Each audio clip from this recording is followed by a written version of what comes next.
10 days after my wife's funeral, I sat in a lawyer's office while her will was read aloud. My son got the house. His wife got the investments. Then the lawyer pushed one envelope toward me and said, "This is what your wife left you." His wife smiled and whispered, 45 years pulling wires, and all you earned was a letter. Pack your things and leave the real money to people who understand it. My son said nothing. I thought my wife had forgotten me. Then I opened the envelope and read 3 lines. "I'm so grateful you're here with me today, truly." Quick question before we begin: what city or country are you joining from? Leave it in the comments, and let's connect. One small note. Parts of this story have been shaped for storytelling and educational purposes. Names and settings are fictional, but every message woven into this story was written with your heart in mind. I wore my black suit for only the 3rd time in my life that morning. The first time was Michael's wedding, 7 years ago. Eleanor had dragged me to 3 different department stores before she found the right one, a slim-cut charcoal jacket that she said made me look like a man who built something worth celebrating. I had laughed and told her I was just a retired electrician. She had straightened my tie and said that was exactly the point. The second time was her funeral 10 days ago, and now this. The elevator ride up to the 12th floor of the Meridian Tower felt longer than it should have. My reflection stared back at me from the polished steel doors, a 67-year-old man with calloused hands and a suit that still carried the faintest trace of lavender. Eleanor's perfume pressed into the fabric from the last time she had hugged me before the hospital took her away for good. Attorney Gerald Hawkins had a corner office that smelled like leather and old coffee. He was a thin man in his late 50s, with wire-rimmed glasses and the kind of voice that made everything sound like a verdict. 3 rows of framed certificates lined the wall behind his desk. I counted them while I waited for everyone to settle in, because looking at anything else in that room meant looking at Diana. She was already seated when I arrived back, straight hands folded on the glass table like she was chairing a board meeting. Her black dress was tailored and pressed, not a wrinkle in sight, the kind of morning outfit you buy in advance. Michael sat beside her, his eyes red-rimmed and distant, a box of tissues in front of him that he hadn't touched. "Dad?" Michael stood when I walked in, and for a moment I thought he might hug me. Instead, he touched my shoulder once quickly and sat back down. "Good to see you, son," I said, and meant it more than he probably knew. Diana did not look up. I took the seat directly across from them, the one that faced the window. Outside, Charlotte was putting on its October best, the skyline sharp and golden in the morning light. Eleanor had always said fall in this city was God showing off. I gripped the edge of the table to keep my hands steady. "Shall we begin?" Hawkins asked, adjusting his glasses. He didn't wait for an answer. He read in that flat, professional tone that strips all emotion from the most important words a person ever writes. The legal name, the date, the city of Charlotte, Mecklenburg County, North Carolina.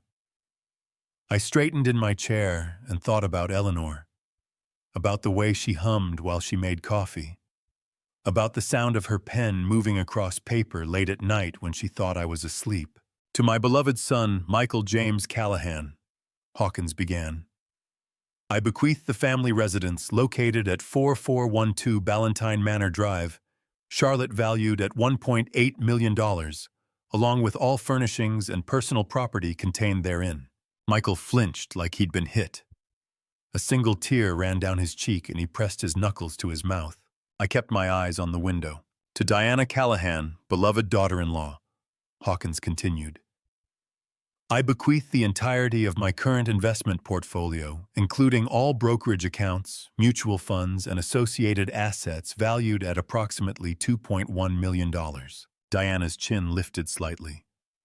Just slightly.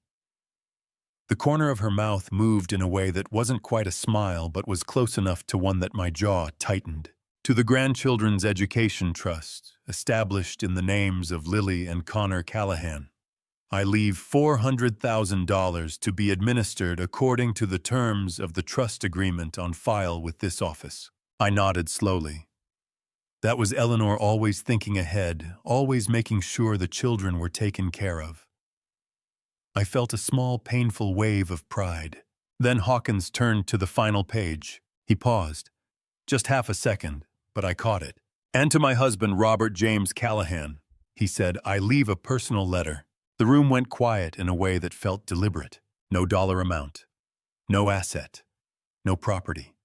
After 45 years of marriage, after every paycheck I had handed over on Friday evenings, after every overtime shift, and every missed vacation, and every Saturday I had spent under someone else's sink or up on someone else's roof, Eleanor had left me a letter. My stomach did not drop. That would come later. What I felt in that moment was something stranger, a hollow floating sensation, like the floor had gone soft beneath my feet, and I was waiting to see whether it would hold. Hawkins slid the envelope across the table. It was plain white, unsealed on one end. My name was written across the front in Eleanor's handwriting, that careful, slightly right-leaning cursive she had developed during years of writing on blackboards. I had seen that handwriting on birthday cards, grocery lists, and love notes tucked into my lunchbox for 4.5 decades. My hand was steady when I reached for it. I don't know how. I held the envelope and stared at my name written in her hand, and for a moment the entire room disappeared. It was just me and those 7 letters, R-O-B-E-R-T, written by fingers I would never hold again. "Well," said Diana. "Well," Diana said again, louder this time, and the word landed in the room like a stone dropped into still water. She rose from her chair with the slow, deliberate grace of someone who had been waiting a long time to stand up. Her eyes moved from Hawkins to Michael, and finally settled on me with an expression I had never seen directed at another human being outside of a courtroom drama flat, certain and utterly without apology. "I think that settles things pretty clearly, doesn't it?" she said. Eleanor was a smart woman. She knew exactly what she was doing. I kept my eyes on the envelope. She knew who was capable of managing real assets. Diana's voice dropped half a register, not quieter, just more precise. And she knew who wasn't. Hawkins cleared his throat. "Mrs. Callahan, perhaps we should allow Mr. Callahan some privacy too. He's fine." She cut him off without looking at him. Then she turned back to me and her voice shifted again, slower now, each word placed like a tool being set down on a workbench.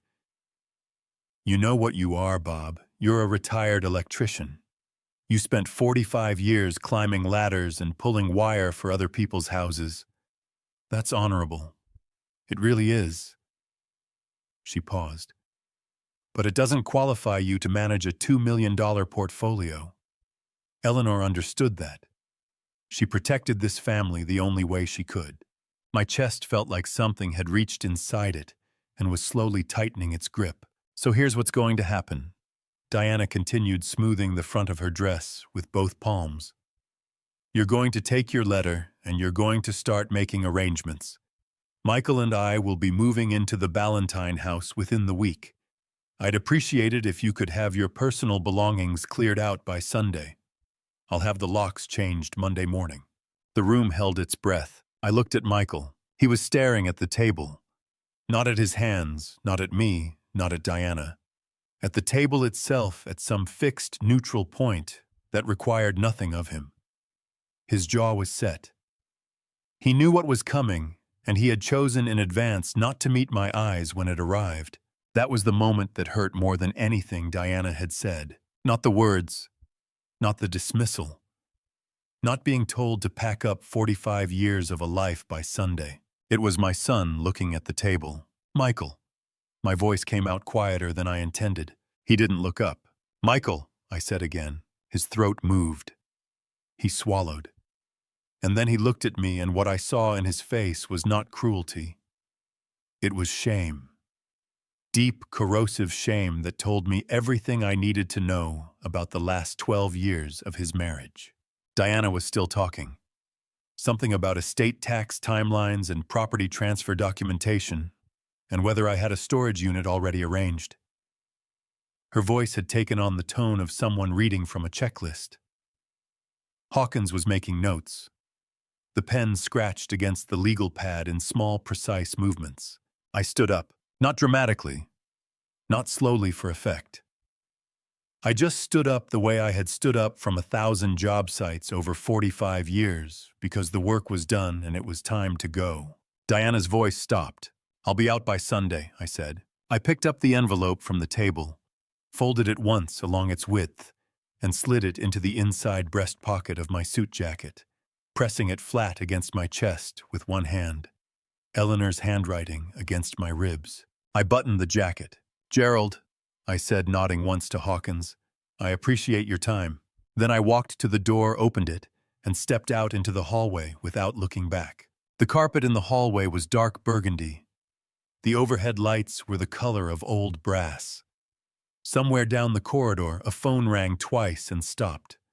I walked to the end of the hall and stood at the floor-to-ceiling window that looked out over Tryon Street, 12 stories below.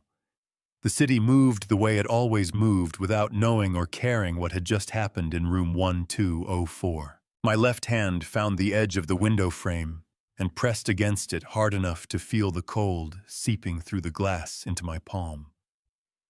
The hand of a man who had rewired 200 homes and never once lost his nerve on a live circuit. Eleanor's letter sat against my chest and did not move. I thought about what Diana had said. Every word of it.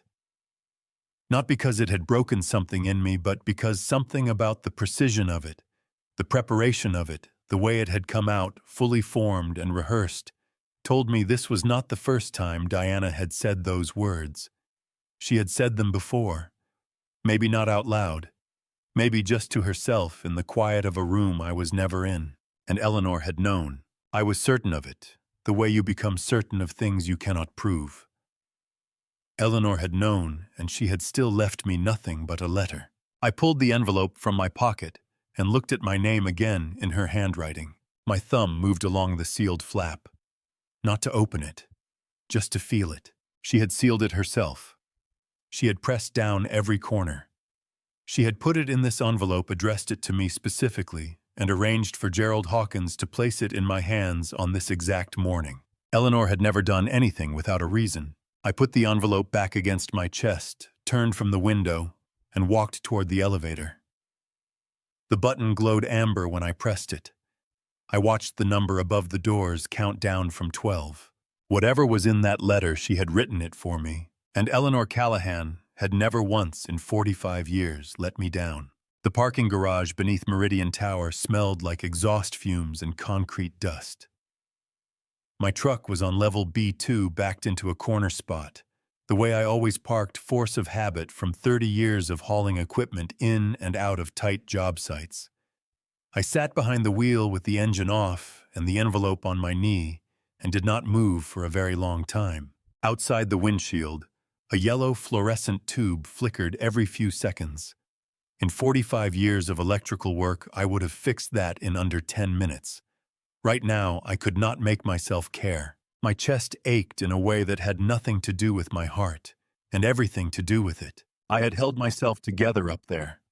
Through every word Hawkins read, through every calculated syllable Diana delivered, through Michael's eyes fixed on the table like the wood grain held the answers to questions he was too afraid to ask. I had held it all the way down the elevator, all the way across the lobby, all the way to B2. But now, alone in the gray half-light with Eleanor's handwriting on my knee, something in my throat began to give way. 45 years, I said out loud. My voice cracked on the second word. The garage did not answer. The fluorescent light flickered. I pressed the back of my hand against my mouth and breathed through my nose until the tightness passed. Eleanor used to say I was the only man she knew who could cry without making a sound. She said it like it was a compliment. I was never sure. I looked down at the envelope. 7 letters. My name. Her hand. I had been carrying this thing against my chest for 40 minutes, and I still hadn't opened it. Part of me was afraid of what it might say. Part of me was afraid it would say exactly what Diana had implied. A polite goodbye, a gracious thank you, a few warm sentences that amounted to nothing more than a receipt for 45 years of marriage. But Eleanor had never once been polite when she meant something important. When she had something real to say, she was direct. She was always direct. My thumb slid under the flap. The fold was clean. She had sealed it carefully, pressed down every corner the way she pressed everything, with intention, with permanence. I eased it open without tearing and pulled out a single sheet of paper folded in thirds. I unfolded it. One page. Her small, even handwriting. 3 lines. 3 lines. I read them once. Then I read them again. My hands started shaking so hard the paper rustled. Don't argue with anyone about the will. Don't sign anything they give you. And don't let anyone know about safety deposit box 908 at First Heritage Bank. I set the paper flat on my thigh and pressed my palm over it to stop the trembling. My heart was hammering against my ribs like it was trying to get out. I could feel my pulse in my fingertips and my temples behind my eyes. She knew. Eleanor had known this was coming. She had sat down, chosen her words with the same precision she brought to everything, and written me a 3-line map out of the wreckage before the wreckage even happened. Don't argue, I whispered. My voice was barely above a breath. Don't sign anything. I thought about Diana's voice in that room, about the way she had said the word arrangements, like I was a piece of furniture being scheduled for pickup. I had wanted in that moment to stand up and say something, to defend myself, to remind everyone in that room that I had wired the electrical systems of half the buildings in this city, that I had put Michael through college, that I had held Eleanor's hand through 2 surgeries and a cancer diagnosis, without once, not once, letting her see me fall apart. Eleanor had known I would want to do that, and she had told me not to. Box 908, I said slowly, feeling each number in my mouth. First Heritage Bank. I had driven past First Heritage Bank 100 times. It was on Tryon Street, 4 blocks from the Meridian Tower, a old red brick building with brass door handles that Eleanor had always called the proper bank, as opposed to the credit union I used, which she called perfectly functional but not exactly inspiring. She had an account there. I had known that in the vague peripheral way I knew most things about our finances. She handled the bills, the savings, the taxes. I handled the work and trusted her with the rest. It was the arrangement we had settled into naturally, without discussion, the way long marriages settle into arrangements, not because one person is less capable, but because one person is simply better suited. I had never asked what kind of account. I had never asked the balance. I had never asked because I trusted her completely. The way you trust the wiring inside a wall you've never opened, because you put it there yourself and you know it was done right. But a safety deposit box. Eleanor had been going there regularly, quietly, without ever once mentioning it to me. Box 908. Don't let anyone know. My hands had steadied. The trembling was gone, replaced by something else entirely, a clarity that felt physical, like the moment on a job site, when you finally identify the fault in the circuit, and everything else stops mattering.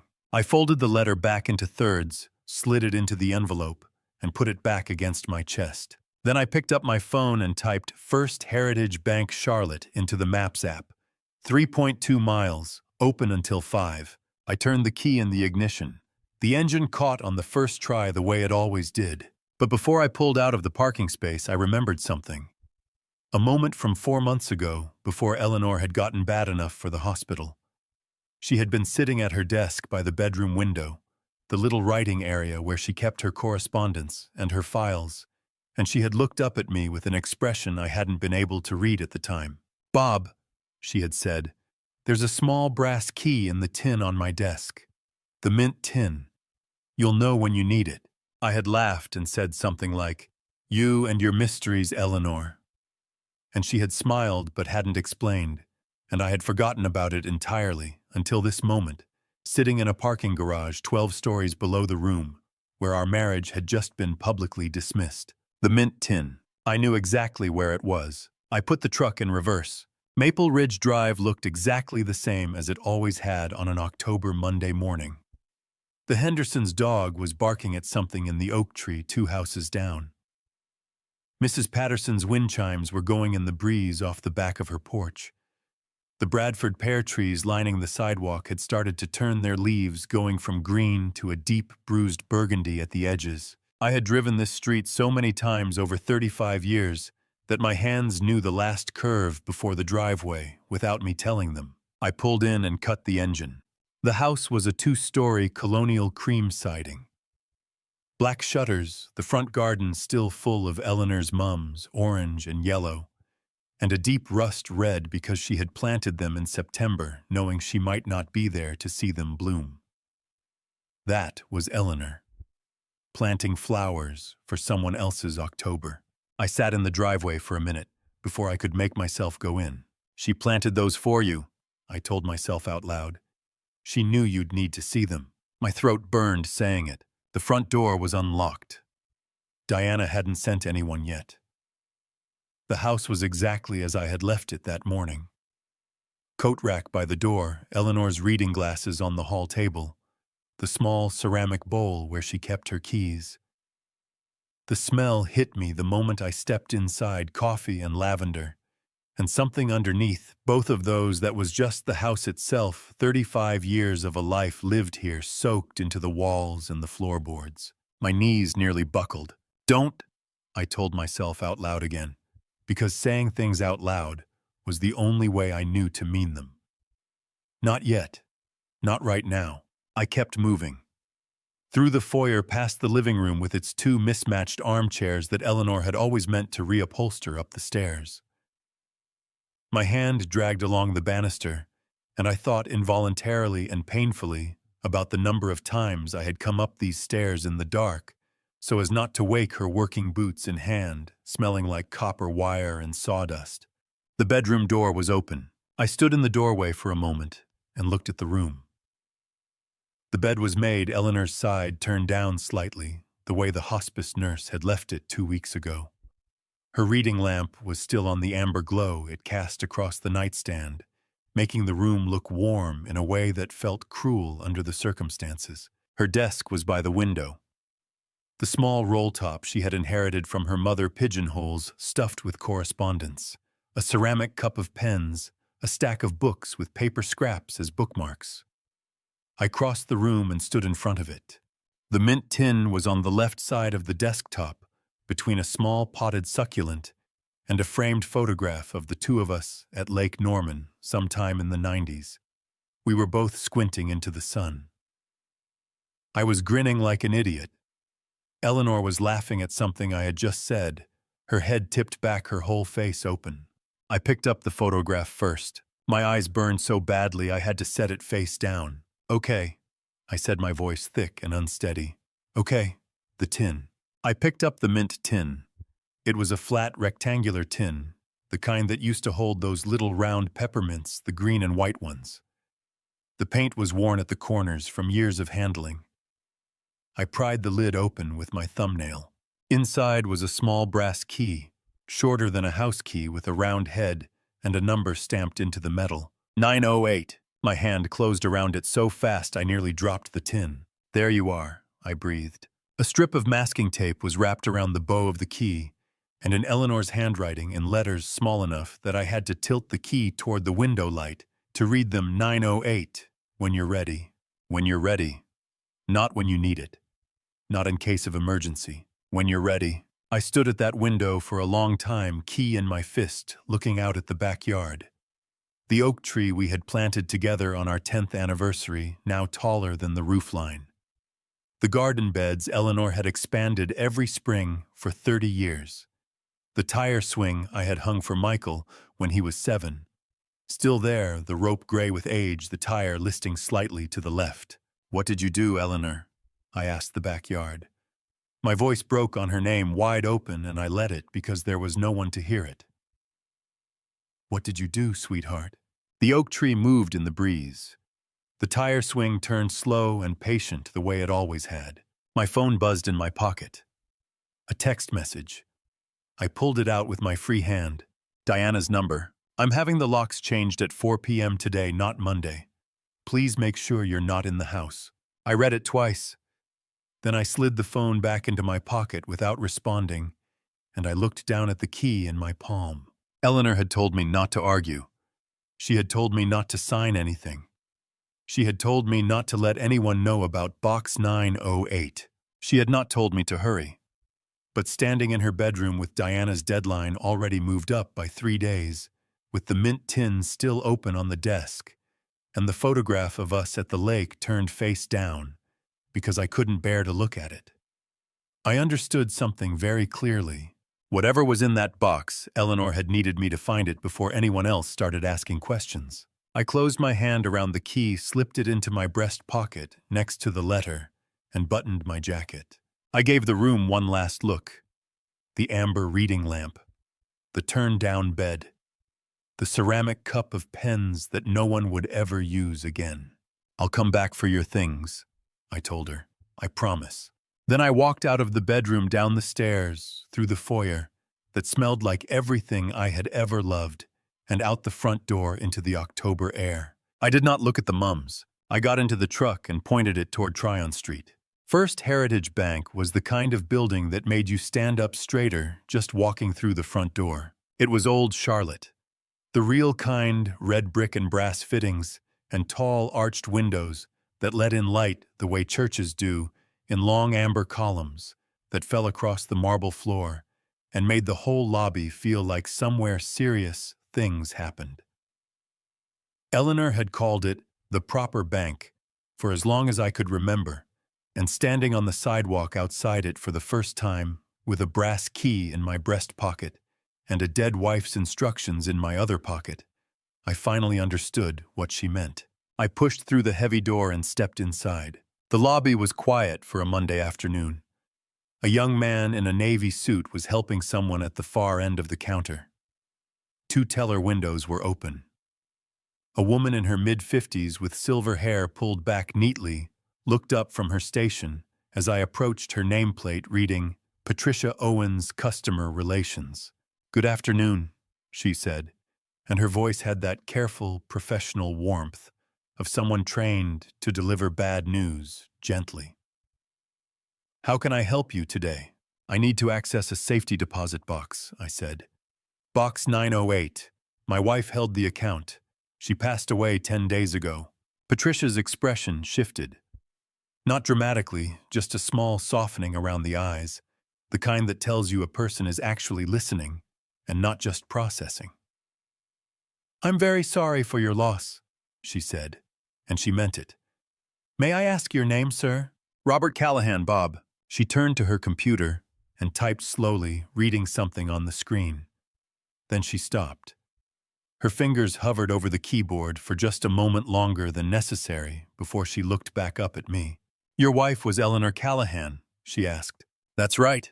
Mrs. Callahan has been a customer of ours since 1998, Patricia said carefully.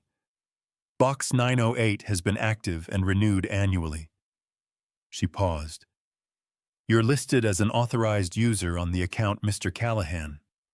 Mrs. Callahan added you to the access authorization several years ago." My chest tightened. Eleanor had put my name on that account years ago, quietly, without telling me the same way she did everything that mattered. She had been planning this for a long time. "I'll need to see a death certificate and a photo ID," Patricia continued. "Standard procedure. I hope you understand."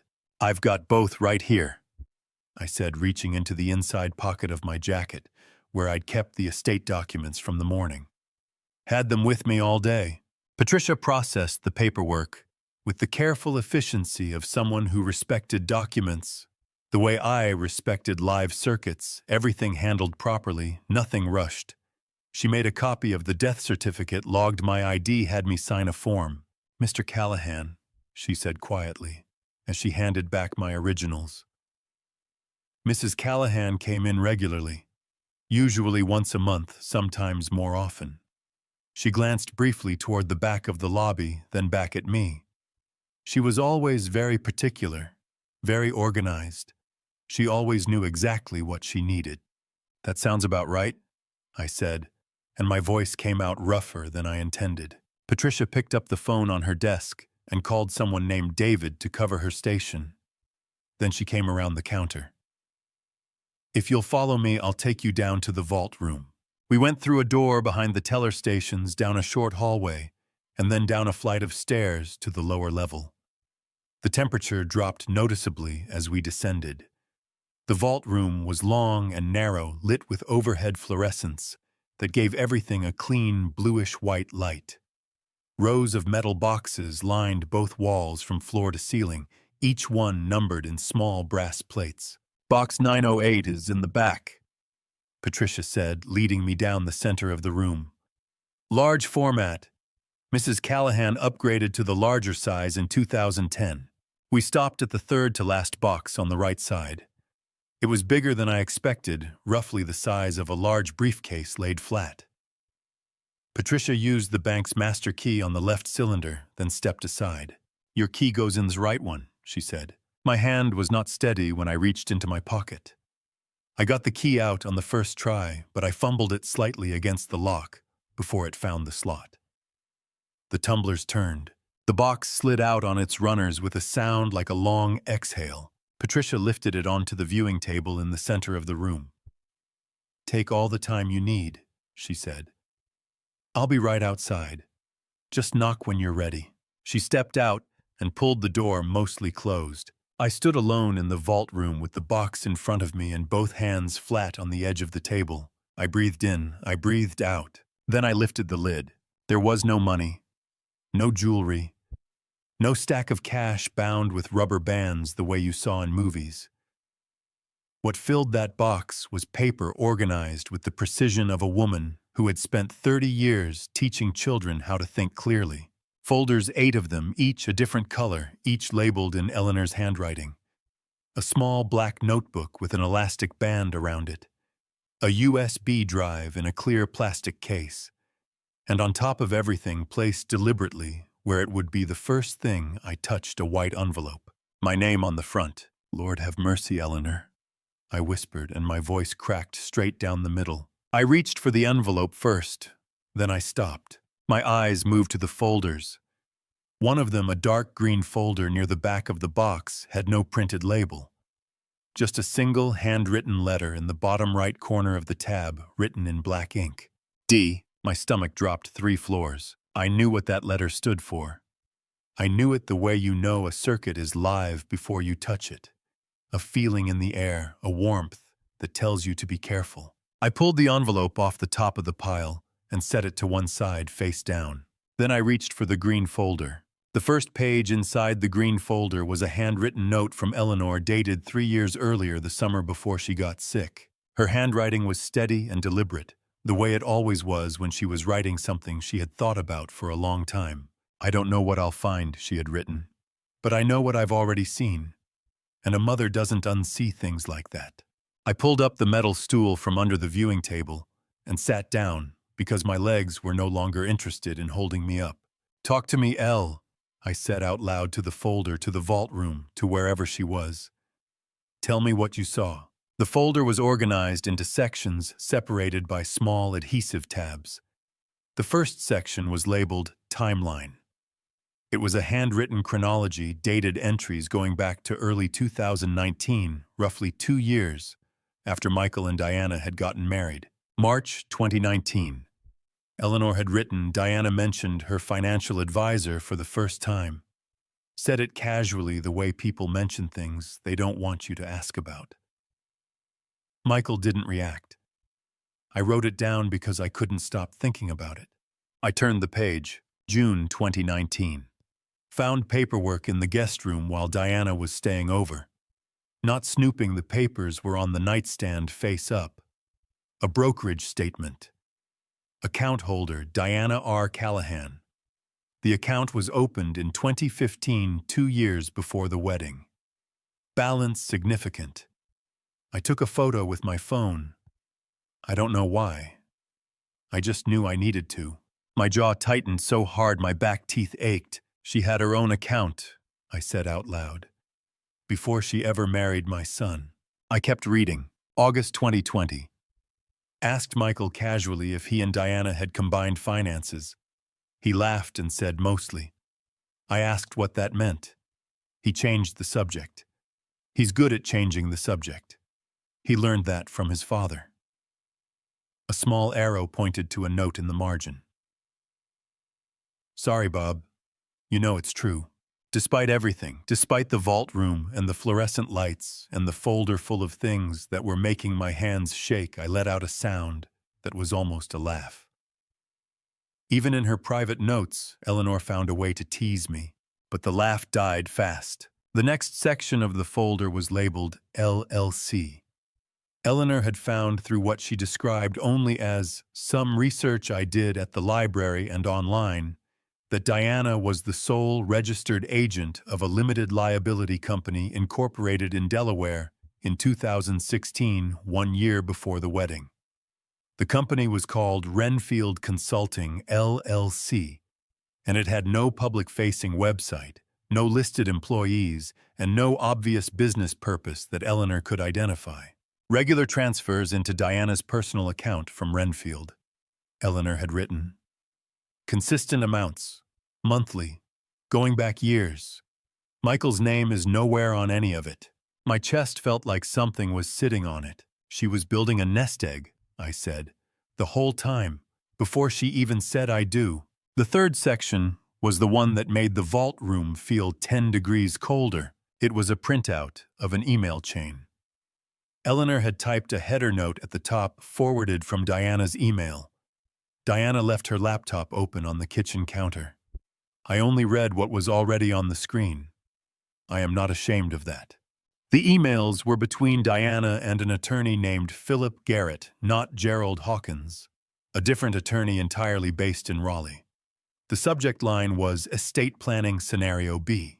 The earliest email in the chain was dated February 2021. Diana had written, I want to understand what happens to the Callahan estate.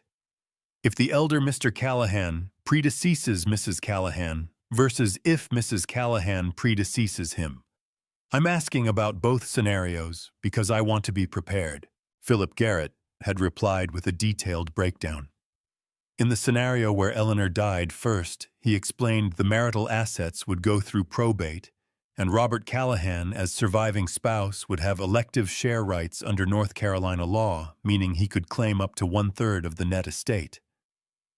Garrett had then written, however, if Mrs. Callahan structures her estate planning carefully in advance, it is possible to minimize the elective share exposure through trust instruments and beneficiary designations that fall outside the probate estate entirely. Diana had replied, that's exactly what I wanted to know. What do we need to do to make sure that happens? I put the pages down on the table. Flat. Very carefully. The way you set down a live wire. My hands were trembling so badly, the papers rattled against the metal surface. She went to a lawyer, I said. My voice came out raw and strange, like it belonged to someone older. She went to a lawyer 4 years ago to figure out how to cut me out. The fluorescent lights hummed above me, and Eleanor knew. The words felt like rocks in my mouth. Eleanor knew all of this.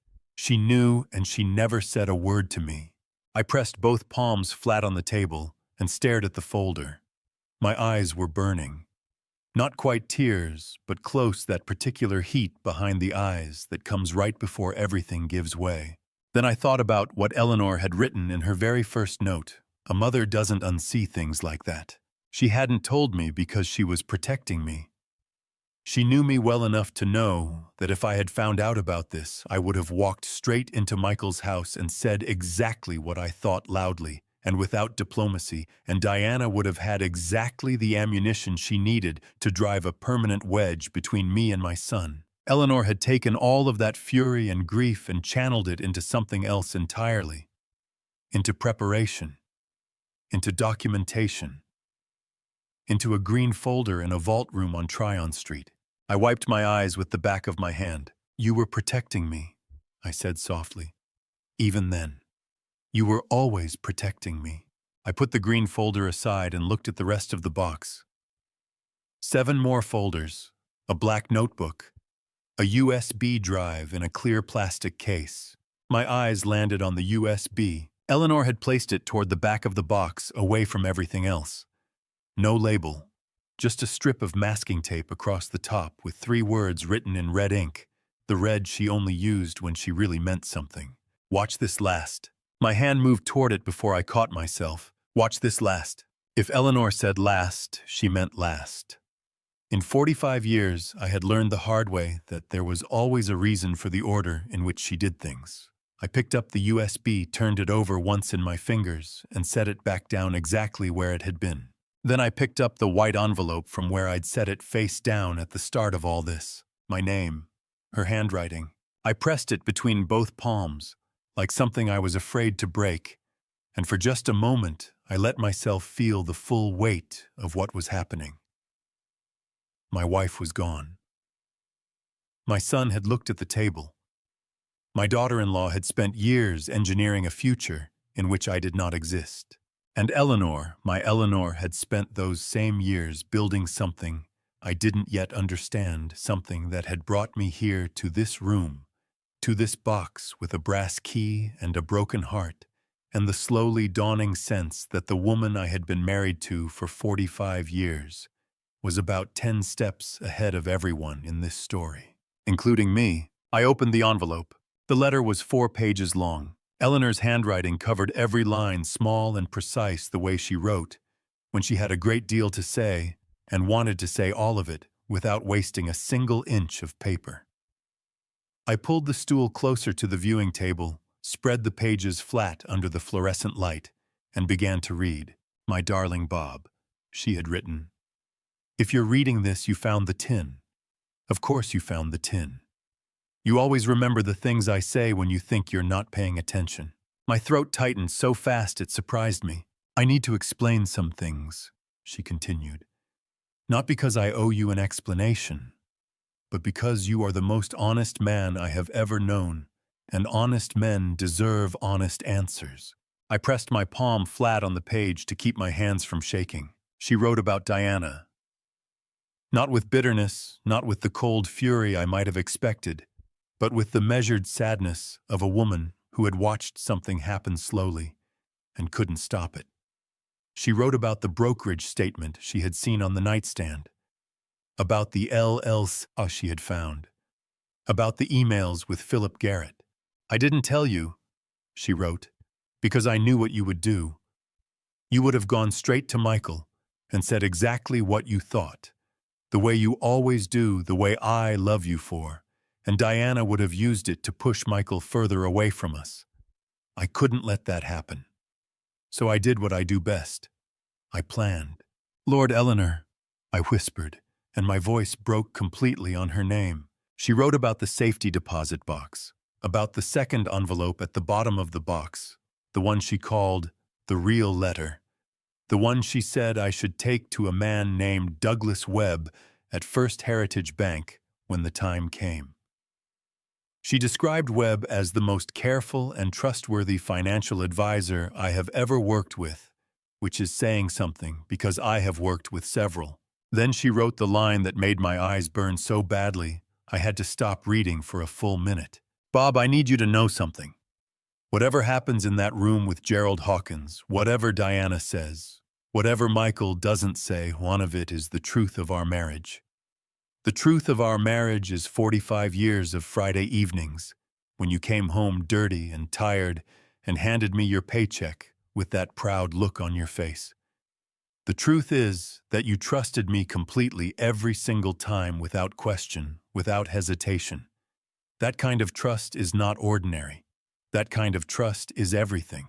I folded the letter carefully, slid it back into the envelope, and pressed it against my chest with both hands. I stood like that for a long moment, in the cold vault room. Eyes shut, jaw clenched so hard, my teeth hurt, doing the thing Eleanor always said I did best, holding it all in until I was somewhere safe.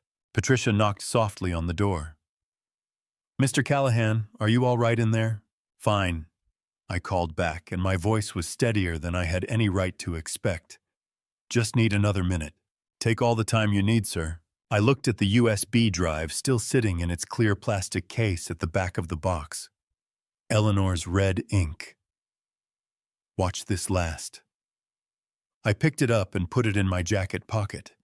Then I repacked the folders carefully, locked the box, and knocked on the door. Patricia walked me back upstairs. At the lobby, she touched my arm briefly, professional but genuine. Mr. Callahan, if there's anything the bank can assist you with during this time, please don't hesitate to come in. There is one thing, I said. Is Mr. Douglas Webb available? My wife mentioned him by name.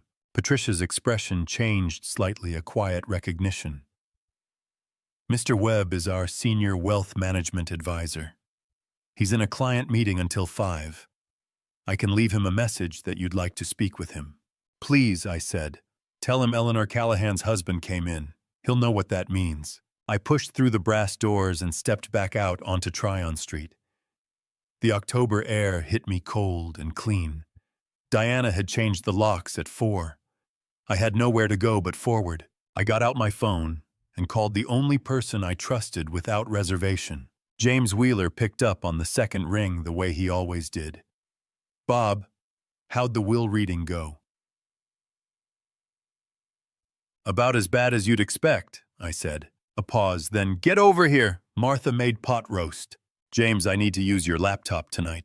Another pause, shorter this time. How bad is bad? I'll tell you everything when I get there. Door's unlocked, he said. Drive safe. James Wheeler and I had known each other since 1981, when we were both young men pulling 12-hour shifts on the First Union building. Downtown, 2 electricians in a crew of 20 who somehow ended up eating lunch on the same beam every day for 6 months. 44 years. He had been at my wedding, at Michael's birth, at Eleanor's funeral. If there was one person on this earth who would sit with me through whatever was on that USB drive and not flinch, it was James. His kitchen was everything my life wasn't. At that moment, warm and bright, smelling of pot roast and coffee. His wife Martha's handmade curtains on the windows, and a tabby cat named Roosevelt asleep on the radiator. Martha had already gone to bed by the time I arrived, but James had left a plate covered in foil on the stove and 2 mugs on the counter. Sit down, he said, pouring coffee without asking if I wanted any. Eat something first. You look like a man who forgot lunch. I did forget lunch. Then eat. He pushed the plate toward me, pulled out a chair, and sat down across the table with both hands wrapped around his mug. Talk while you eat. Tell me everything. So I told him. All of it, from the vault room to the folder marked D to Eleanor's letter. James listened the way he always listened, without interrupting. His face doing the work of responding. Eyebrows going up at the LLC, jaw tightening at the emails with Philip Garrett. A long, slow exhale at the part about Diana planning to cut me out 4 years before Eleanor even got sick. When I finished, James set down his mug and rubbed the back of his neck. So Eleanor knew all of this. She knew all of it, I said. And she didn't tell you because she knew I'd blow it up, I said. She was right. James nodded slowly. So what's on the drive? I put the USB on the table between us. We both looked at it. Eleanor wrote, "Watch this last," I said. In red. Red means serious, James said. Everything Eleanor wrote in red was serious. James stood up, walked to the counter, and came back with his laptop. He set it open between us, took the USB from the table, and held it up. You want to do this tonight? I want to do this right now, I said. He plugged it in. 1 file. No name, just a date. March 14th, 2021. 4 years ago. James clicked play. The video was shot on a phone, slightly unsteady, the angle low, like it had been set on a surface rather than held. The room was a living room I didn't recognize immediately, pale gray walls, a white sectional sofa, afternoon light, coming through plantation shutters. Then I recognized the shutters.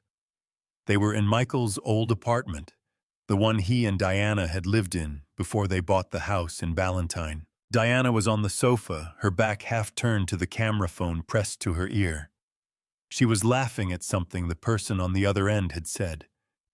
Then her voice shifted, dropping into the tone I had heard in the Hawkins conference room that morning. Flat, deliberate, sure of itself. "Oh, the old man," she said. "He's got nothing. Seriously, nothing. 45 years as an electrician, a union pension, and whatever social security he's pulling. That's it." A pause while the other person spoke. Then Diana again, and her laugh this time had an edge to it, like a blade wrapped in silk. "When Bob's wife dies, I'll have him out of that house before he figures out what hit him. Michael won't fight me on it. He never fights me on anything." Another pause. "No, I'm not worried. The man spent his whole life pulling wire in other people's walls. He doesn't even know what a trust document looks like." The video ran for another 40 seconds of Diana discussing something about a restaurant reservation. Then it cut off. James closed the laptop slowly. I sat with both hands flat on the table, staring at the wood grain. My ears were ringing the way they did sometimes after a long day on a loud job site. My chest felt scraped hollow. "Bob." James's voice was careful, the way you spoke to someone standing close to a ledge. "She said it 4 years ago," I said. My voice came out strange, like it was coming from somewhere outside my body. 4 years ago, Diana already had the whole thing planned out. "She did," James said, "and Eleanor was there." I looked up. Eleanor was there. She had the camera running. She saw and heard everything. James leaned forward, both elbows on the table. "Eleanor didn't just know Bob. She documented it. She built a case." I pressed the heels of both hands against my eyes until I saw white. When I pulled them away, the kitchen was still warm and bright, Roosevelt was still asleep on the radiator, and everything was exactly the same as it had been 5 minutes ago, except that I was not the same man who had sat down at this table. "There's still the second envelope," I said. "The one in the vault." Eleanor said to take it to Douglas Webb. James straightened. "When?" I looked at the clock on the kitchen wall. 8:47 p.m. "First thing tomorrow morning," I said. James went to bed at 10, but I didn't even try to sleep. I sat at his kitchen table, with the pot roast plate pushed to one side, and Eleanor's 4-page letter spread out in front of me again, reading it for the 3rd time by the light of the overhead lamp. Roosevelt had migrated from the radiator to the chair beside me at some point, and every so often he pressed his head against my forearm, in the particular way cats have of acknowledging grief without making a fuss about it. I was grateful for the company. The 2nd and 3rd pages of Eleanor's letter were about money, not about Diana, not about Michael. Just about money and where it had come from and what she had done with it, written with the matter-of-fact clarity of a woman who wanted to make absolutely sure I understood every word. "You remember how you used to hand me your paycheck every Friday," she had written. "You'd come in the back door still in your work clothes, smelling like copper and sweat, and you'd put that check on the kitchen counter with both hands like you were making an offering. And you were Bob." That's exactly what it was. My throat clenched. I remembered those Friday evenings like I remembered breathing. Starting in 1985, she wrote, "I began taking a small amount from each deposit before I transferred the rest to our household account. Small amounts. $20 some weeks. $50 when things were good. Never enough that you'd notice, never enough to affect the grocery budget or the electric bill. I invested it." I set the page down and picked it back up. "I know you're going to say I should have told you. You're right. I should have. But Bob, in 1985, you were working 60-hour weeks and coming home exhausted, and the last thing you needed was me telling you I was playing the stock market with our grocery money. So I didn't tell you. I told myself I'd tell you when it became something worth telling you about. Eleanor," I said out loud to the letter to the kitchen, to wherever she was, "you absolute marvel." She had started with utility stocks. Duke Energy, Consolidated Edison, companies that provided power and water and gas, the kind of businesses that people needed regardless of what the economy was doing. She had reinvested every dividend. She had added to her positions during market downturns, because as she wrote, "Your father always said buy when things are on sale, and I never found a reason to disagree with him." By the mid-90s, she had expanded into blue-chip technology companies. By the early 2000s, she had added real estate investment trusts. She had never speculated. She had never chased trends. She had simply been patient and consistent for 4 decades the way she was patient and consistent about everything that mattered to her. Then she wrote the sentence that made my eyes fill completely spilling over before I could stop them. "The money came from your work, Bob. Every dollar of it. You earned it with your hands and your back and 45 years of showing up every single day without complaint. All I did was make sure it didn't disappear." I pressed the back of my hand against my mouth and held it there. "Don't you cry all over my letter." I could almost hear her saying in that voice she used when she was teasing me about something she actually found endearing. I worked very hard on that paper. I laughed a wet, broken sound in the empty kitchen and wiped my face with the dish towel from the counter. Roosevelt chirped from the chair beside me, which I chose to interpret as sympathy. The 4th page of the letter was about Douglas Webb. "Webb has managed the investment accounts for 15 years, Eleanor wrote. "He is thorough, ethical, and completely trustworthy. He also has a sense of humor, which I consider essential in a financial advisor. I have left him a sealed envelope with instructions for what to do when you come to him. He's been expecting you. Don't be intimidated by him. He's a very tall man, but he's mostly harmless." I shook my head at the page. She had written a character description of her financial advisor in her final letter to me, because she absolutely knew that I would be walking in there without the first idea of what to expect, and she wanted me to feel okay about it. "The second envelope is at the bottom of the box behind the folders," she wrote. "I know you didn't open it yet. You never open the last present first. That's one of the things I've always loved about you." She was right. It was sitting in the vault right now, still sealed exactly where I had left it, because I had run out of time and emotional capacity in one afternoon to deal with everything Eleanor had packed into that box. "Take it to Webb," she wrote. "He'll explain the rest. And Bob, don't let anyone rush you. Not Diana, not Michael, not anyone. You have time. I made sure of it." I folded the letter back into its envelope. Then I picked up my phone and opened the Maps app. First Heritage Bank. 9 a.m. opening. I dialed James's number. He picked up after 4 rings, groggy and confused. "Bob, it's past midnight. What's wrong?" "Nothing's wrong," I said. "I need you to come with me to the bank tomorrow morning, 9 o'clock. A pause. I could hear him sitting up in bed, the old springs of his mattress creaking. "To the bank," he repeated. "First Heritage Bank. There's a second envelope in the vault that I didn't open today. Eleanor said to take it to the financial advisor. His name is Douglas Webb." Another pause longer this time.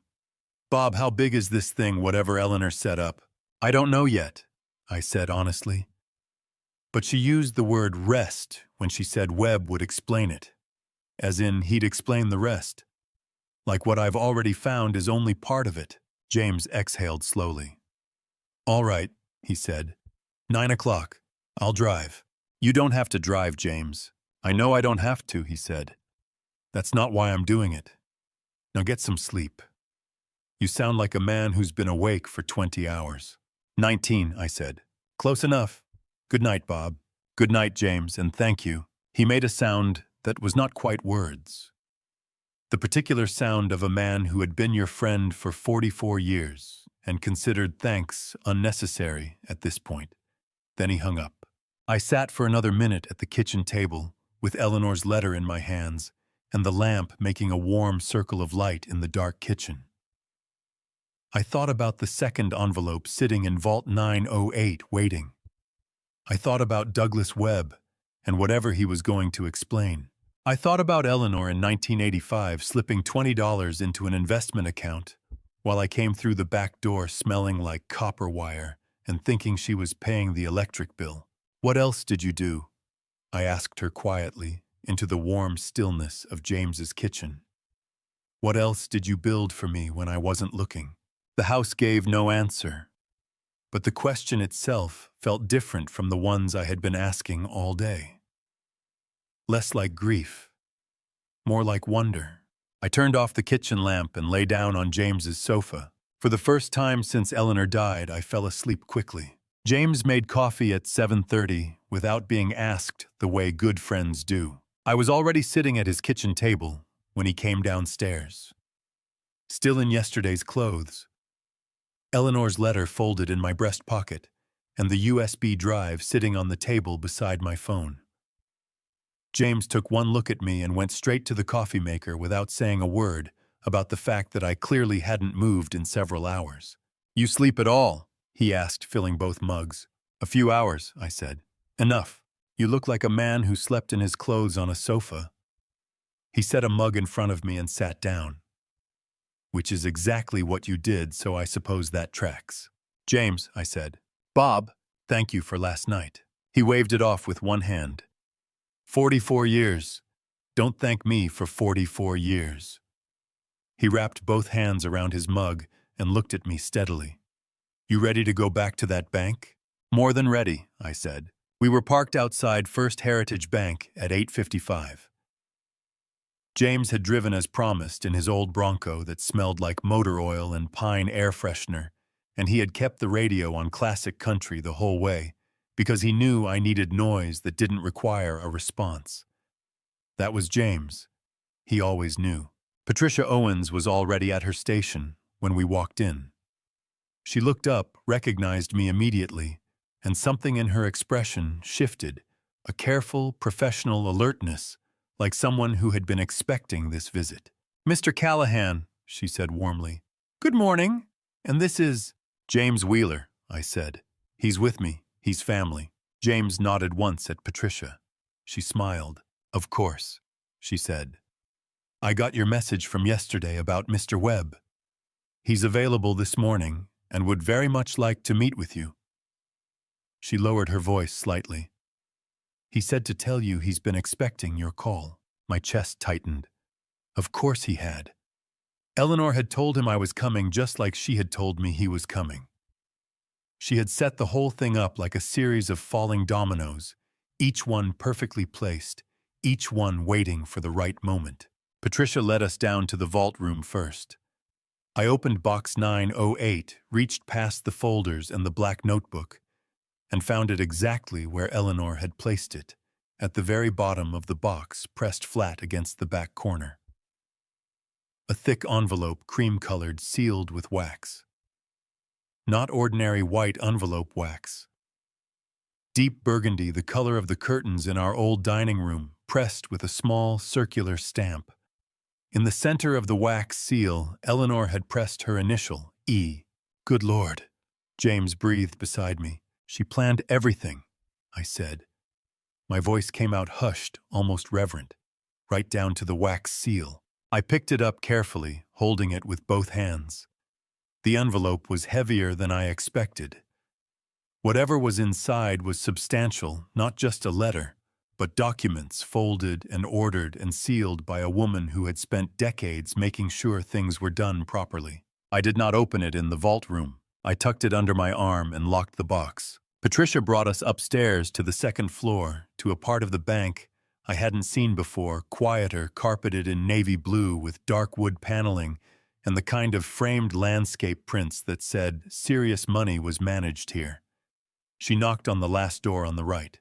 "Come in," said a voice. Douglas Webb was a tall man, exactly as Eleanor had warned me.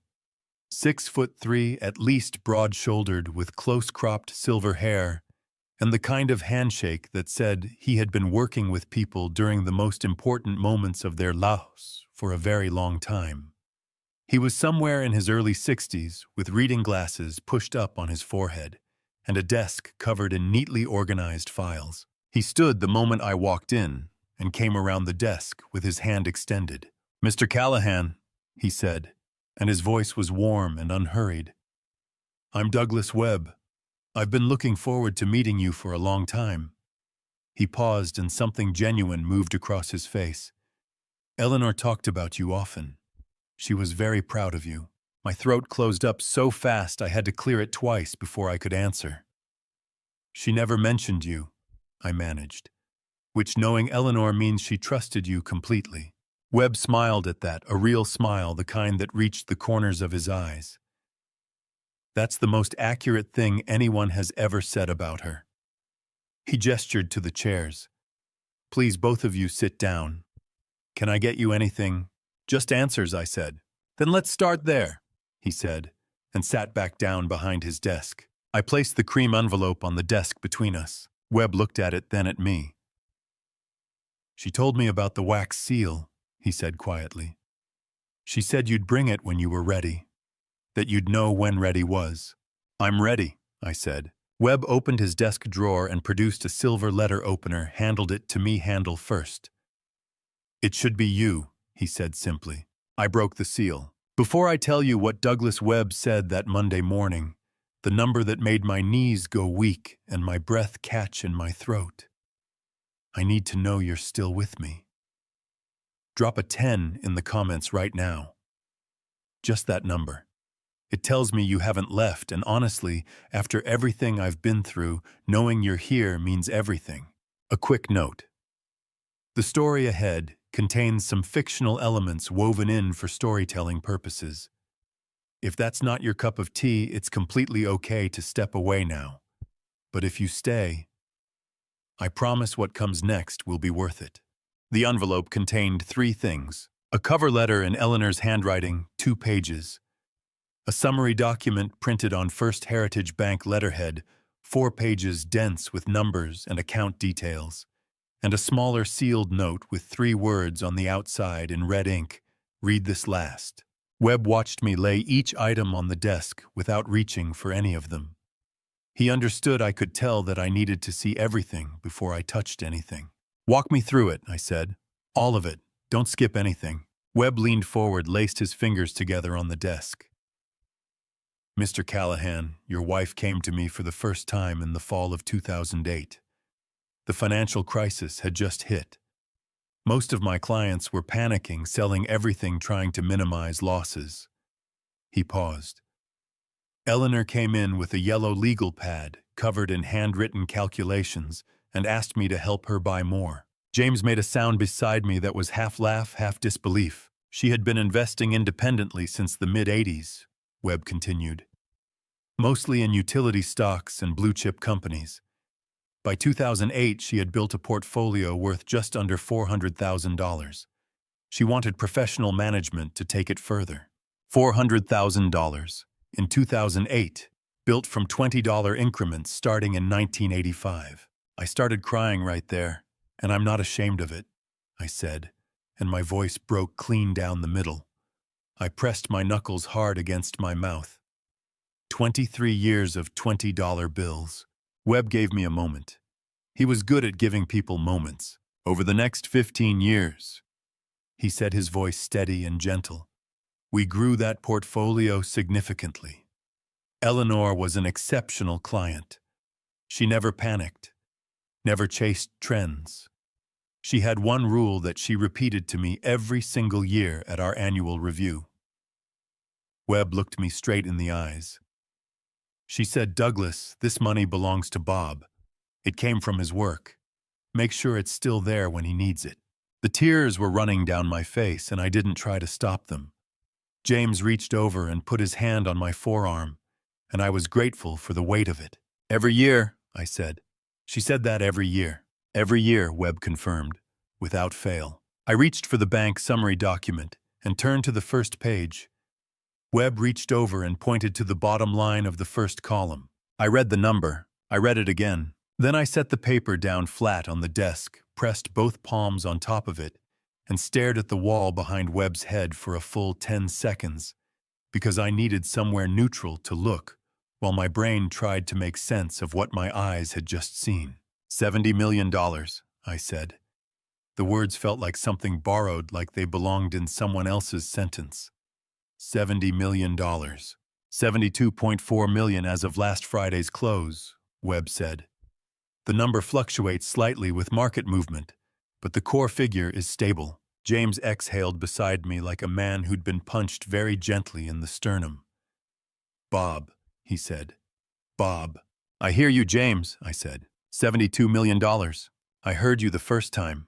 I'm just saying the real number because I need to hear it twice. Despite everything. Despite the tears still on my face and the absolute earthquake happening somewhere inside my chest. I almost smiled at that. Webb continued, his voice calm and professional. The voice of someone who had delivered large numbers to stunned people before, and understood that what they needed was clarity. The trust was formally established in 2015 as a revocable living trust with Eleanor as the grantor and trustee during her lifetime. Upon her death, the trust became irrevocable, and you, Robert James Callahan, became the sole beneficiary and successor trustee. He let that settle for a moment. This means the assets transfer to you automatically outside of probate court. No judge reviews it. No one can contest it through the will. It is a completely separate legal instrument. I looked up sharply. Diana can't challenge it. Diana has no legal standing to challenge it, Webb said, and there was just the faintest edge of satisfaction in his voice. The trust was drafted by a specialty estate planning attorney here in Charlotte, reviewed annually, and signed by Eleanor while she was in full legal and mental capacity, documented with physician attestation at every annual review. It is Mr. Callahan about as bulletproof as a legal document can be. Eleanor made sure, I said. Eleanor made absolutely sure, Webb agreed. She was meticulous. I have worked in wealth management for 31 years. I have never had a client who was more prepared, more organized, or more deliberate in protecting someone they loved. I picked up Eleanor's cover letter. Her handwriting, that careful right-leaning cursive, filled both pages. I read the first paragraph out loud because I needed to hear her voice, even if it was my voice carrying her words. Bob, I read. By the time you read this, you will have sat in Gerald Hawkins's office and received one envelope and watched Diana smile. I need you to know that I planned it exactly that way. I wanted them to feel certain.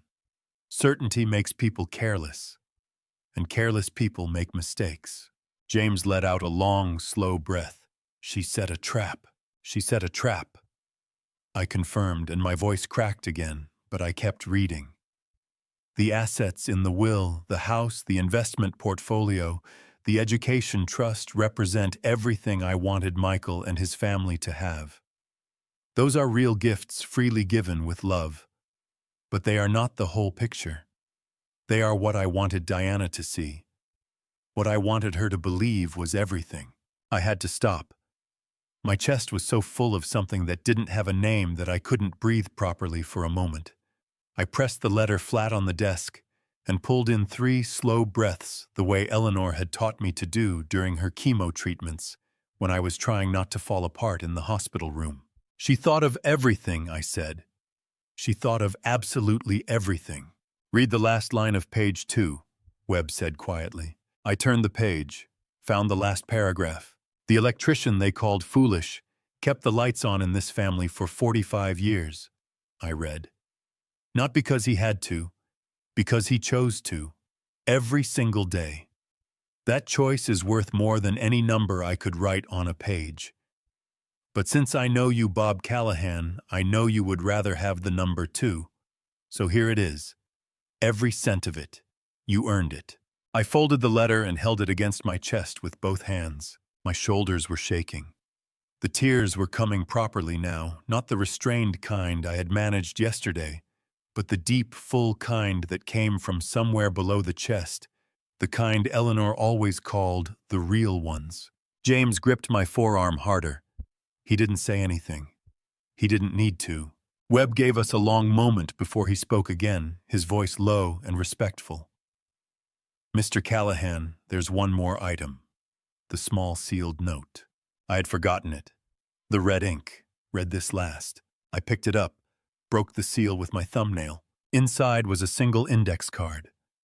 3 sentences in Eleanor's handwriting. Don't let them rush you. Don't let them guilt you. and don't you dare apologize for any of it."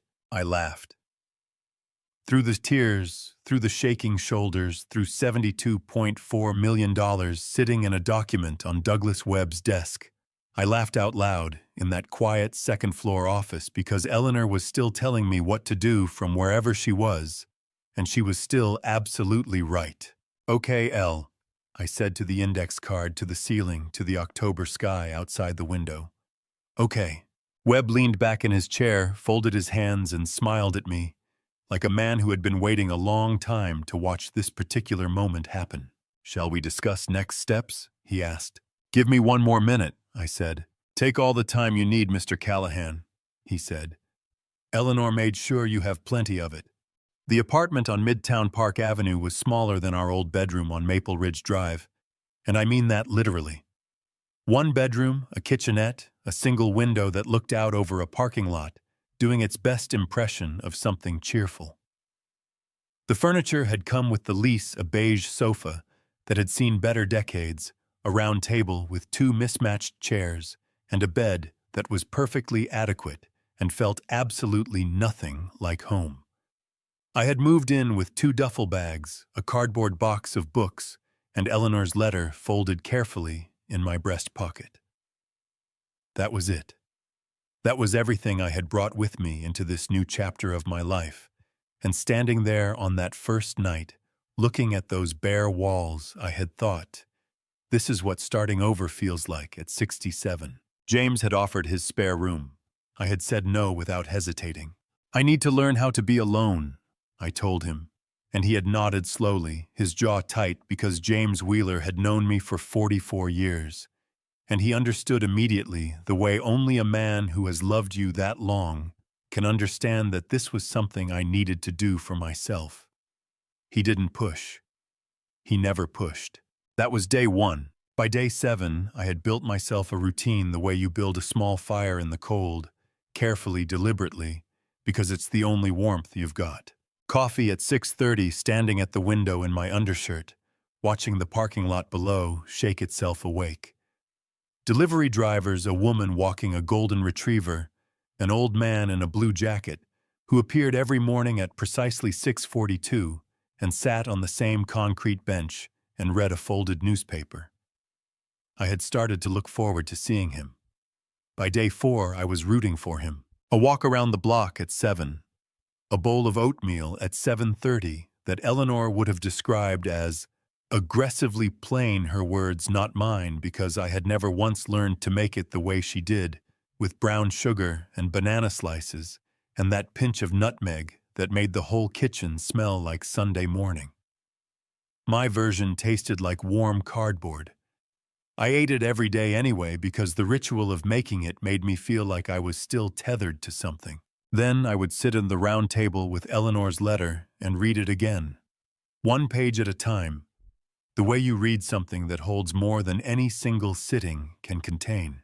James called every morning at 9 on the dot, without fail, without exception. "Still breathing?" he'd ask, and his voice would be careful and rough, at the same time the voice of a man trying to sound casual when he was anything but. "Still breathing," I'd answer. "Good. Martha made biscuits. I'm heading over." "James, you really don't need to." 9:15, he'd cut me off firmly. "Unlock the door, Bob." And every morning at 9:15, James would appear at my door with biscuits wrapped in foil, still warm from Martha's oven, and he would sit across from me at the round table and drink his coffee and not ask me a single question I wasn't ready to answer. 44 years of friendship had taught us both something that most people never learn, that sometimes the most powerful thing another person can do for you is simply stay in the room while you put yourself back together. Wednesday afternoon, my phone rang. Douglas Webb, "Mr. Callahan." He said, his voice carrying that same unhurried steadiness that had anchored me during our first meeting. "I'm calling to let you know the formal trust notification goes out this Friday. Standard procedure, every party named in the estate receives written notification of any trust instruments connected to the deceased. Michael and Diana will both receive letters." My stomach dropped 2 floors. "They find out Friday." "Yes," Webb said simply. I wanted you to have a few days to prepare. Are you ready for that? As ready as I'm ever going to be, I said, and even I could hear the uncertainty threading through my voice. Good. Webb's tone was firm and reassuring at once. Mr. Callahan, I want to remind you of something important. Trust assets are legally distinct from the will. Diana's attorney can generate noise, and he will, but there is no valid legal ground for a contest. Eleanor structured this with extraordinary care. 10 times over, I'd say. She told me in the letter, I said. She said Diana would try. She told me exactly the same thing, Webb said, and there was a warmth in his voice that went beyond professional courtesy, the warmth of a man who had genuinely liked his client as a human being. She said, and I'm quoting her directly, Diana will put up a fight because that's what Diana does. Make sure Bob knows it won't work. I pressed the phone hard against my ear and stared out at the parking lot. My eyes were burning.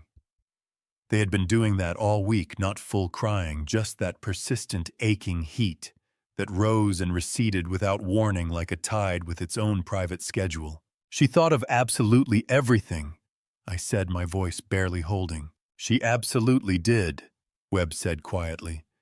Mr. Callahan, right now your only job is to wait. Let the process do what it was designed to do. Call me the moment anything comes up. Thursday came and went like a held breath. That night, sleep refused me. At 2 in the morning, I gave up fighting. It climbed out of bed and made tea the way Eleanor used to make it, bag left in too long, because I always forgot to pull it out before it went bitter. I took the mug to the beige sofa, spread her letter across my knees, and turned to the page I had been circling all week without letting myself land on it. Page 3. The part about us. Do you remember our third date? She had written. You were 40 minutes late because you heard a building super shouting 2 blocks from the restaurant, and you stopped because you knew exactly what the problem was. You arrived with a burn mark on your right forearm, and your good shirt untucked, and your face full of apology. I thought you were the finest man I had ever met. A sound came out of my chest that wasn't a word. It was something lower than language, something that had been waiting in the dark under my ribs for days. You have spent 45 years being the finest man I ever met, she had written. Not because you were perfect, because you were present. Every single time without fail you showed up. That is the whole story, Bob. That is every single bit of it. I pressed the letter against my face with both hands and wept. Completely. Without restraint. I cried for Eleanor and for that third date, and for the faint scar on my right forearm that I still carried. I cried for 45 years that had somehow been more than I deserved, and exactly what I had needed. I cried until my chest throbbed and my eyes were swollen, and there was simply nothing left inside me to release. When it was finally over, I felt hollow in the way that a room feels hollow right after it's been cleaned, emptied of dust, emptied of weight, ready for something new. I folded the letter with great care, set it on the table, and slept straight through until 8 the following morning. Friday had arrived. I was on my second cup of coffee when the phone started ringing. 7:53 a.m. Michael's name on the screen. I watched it ring through, set the phone face down on the table, and finished my coffee standing at the window, watching a woman walk her golden retriever through the parking lot below. The dog kept stopping to investigate every crack in the pavement with absolute dedication, the way dogs do, like every square foot of ground contained a story worth reading. The phone lit up again. Michael, 8:01, then again 8:04, then a text, Dad, please pick up. I put on my jacket, pocketed the phone, and went for my walk. The park 2 blocks over was half empty on a Friday morning, just a few joggers and an old man feeding pigeons near the fountain. I did 2 full laps before the phone rang for the 9th time. I stopped on the path, looked at Michael's name on the screen, and answered. Michael. My voice came out calm, steady. Eleanor would have been pleased. Dad! His voice was high and tight, the voice of a man whose morning had already gone sideways before 9 a.m. "Dad, we got a letter from First Heritage Bank about a trust. It says it says there's a—" He stopped. I could hear him breathing. "Dad, what is this?" "It's exactly what it says it is," I said. $72 million.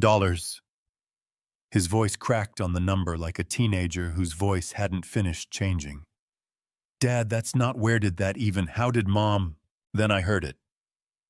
Diana's voice in the background, sharp and rapid, the way she talked when she was working through a problem out loud and not caring who heard. "Give me the phone, Michael. Give me the phone right now." A rustling sound. Then Diana's voice directly in my ear, and every trace of the manufactured warmth she sometimes performed for family occasions was gone. What was left was the voice from the video. Flat. Precise. Furious.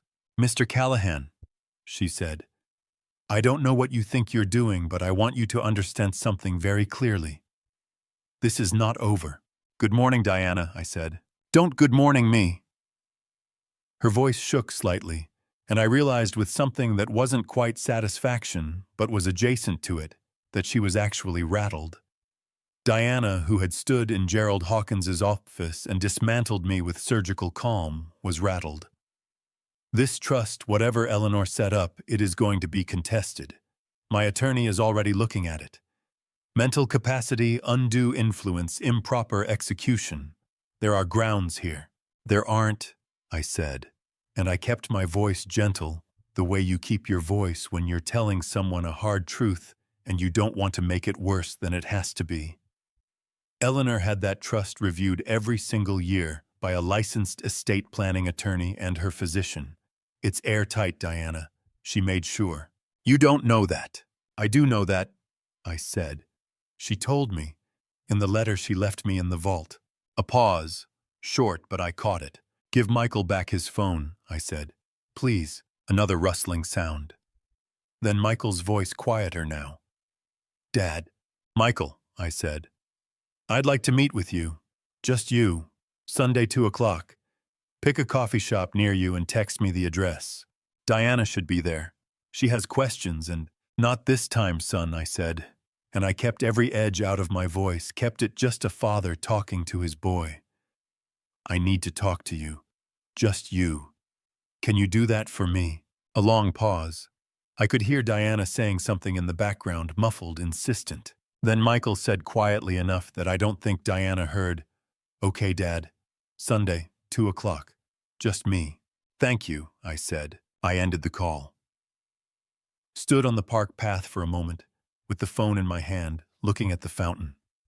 The water caught the morning light and threw it in every direction, small, bright pieces of it scattering across the pavement. My phone buzzed again. Webb this time.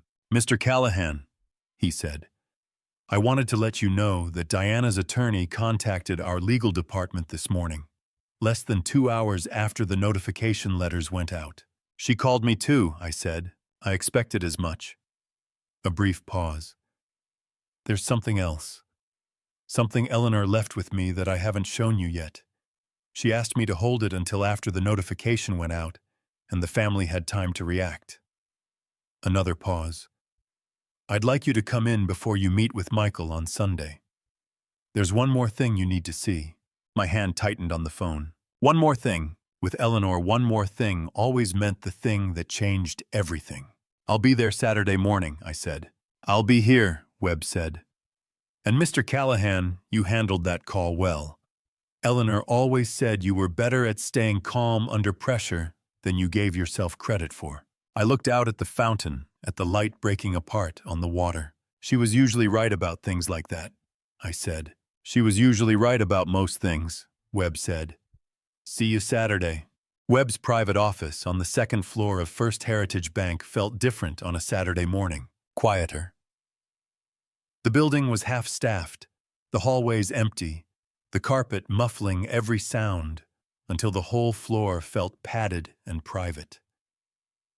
Webb was already at his desk when Patricia brought me up, jacket off, sleeves rolled to the elbow, reading glasses on a yellow legal pad in front of him, covered in handwriting. He looked like a man who came in on Saturdays because he wanted to, not because anyone made him. He stood when I walked in. "Mr. Callahan, thank you for coming. You said Eleanor left something else," I said, pulling out the chair across from him. "I didn't sleep much last night thinking about what it might be." Webb almost smiled. "That sounds like what she intended." He sat back down and folded his hands on the desk. "Before I give it to you, I want to tell you something about your wife that I don't think you know." I straightened in my chair. "All right. Eleanor came to me the first time in 2008. Webb began, but she didn't come to me as a novice. She came in with 40 years of financial self-education already behind her." He paused. "Did you know she studied economics at UNC Charlotte before you were married?" I blinked. "She studied education. She was a teacher." "She was a teacher," Webb agreed. "But before she switched majors in her third year, she spent 2 years in the economics program. She left because of family circumstances. Her father's illness, I believe, but she never stopped learning." He leaned forward slightly. "Mr. Callahan, the woman I worked with for 15 years, had a more sophisticated understanding of portfolio theory than most licensed brokers I've met. She read the Wall Street Journal every morning for 4 decades. She tracked her positions in a handwritten ledger going back to 1985.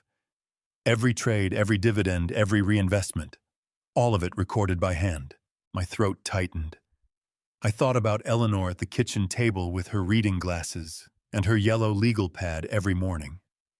I had assumed she was working on crossword puzzles. "I thought she was doing the crossword," I said, and my voice came out raw and slightly ridiculous. Webb's expression softened completely. "She was building your future," he said quietly. "Every single morning." I pressed the back of my hand hard against my mouth and held it there for a moment. My eyes were burning fiercely. "Why didn't she tell me?" I asked. "Any of it. The economics classes, the investing, the ledger. Why did she keep all of it from me for 45 years? Webb was quiet for a moment, choosing his words carefully. "She told me once," he said, "that she kept it private for 2 reasons. The first was that she was afraid of failure. If the investments went badly, she didn't want you to carry the weight of that loss. She wanted the risk to be hers alone." He met my eyes. "The second reason she gave me was this. She said, 'Bob trusts me completely. If I tell him, he'll start asking questions because that's what he does when he loves something. And if he starts asking questions, it stops being a gift.'" The burning behind my eyes became impossible to hold back. One tear went, then another, and I stopped fighting it. "She wanted it to be a gift," I said, my voice barely above a whisper. "She wanted it to be the gift," Webb said.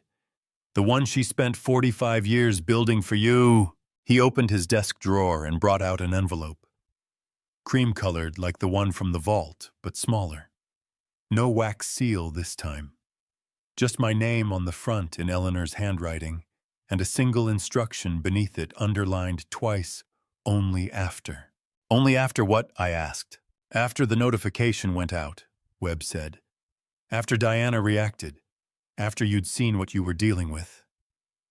He placed it on the desk between us, hands flat on either side of it, deliberate and ceremonial. "She brought this to me 3 months before she passed. She said, 'Douglas, this is the last thing Bob will need from you. Make sure he has it before he talks to Michael.'" My hand moved towards the envelope. Then I stopped. "I'm not going to open it here," I said. Webb nodded slowly like he had expected exactly that. "She said you wouldn't," he said. "She said you'd take it home and sit with it first." "She knew me too well," I said. "She knew you perfectly," Webb said. "There's a difference." I picked up the envelope and put it in my breast pocket, next to Eleanor's first letter, next to the index card. My pocket was getting heavy with her. I didn't mind at all. I stood to leave. At the door, I turned back. "Webb," I said, "thank you for everything you did for her. for keeping all of this safe. He looked at me steadily over the top of his reading glasses. "It was the best work I've ever done," he said. "And I mean that."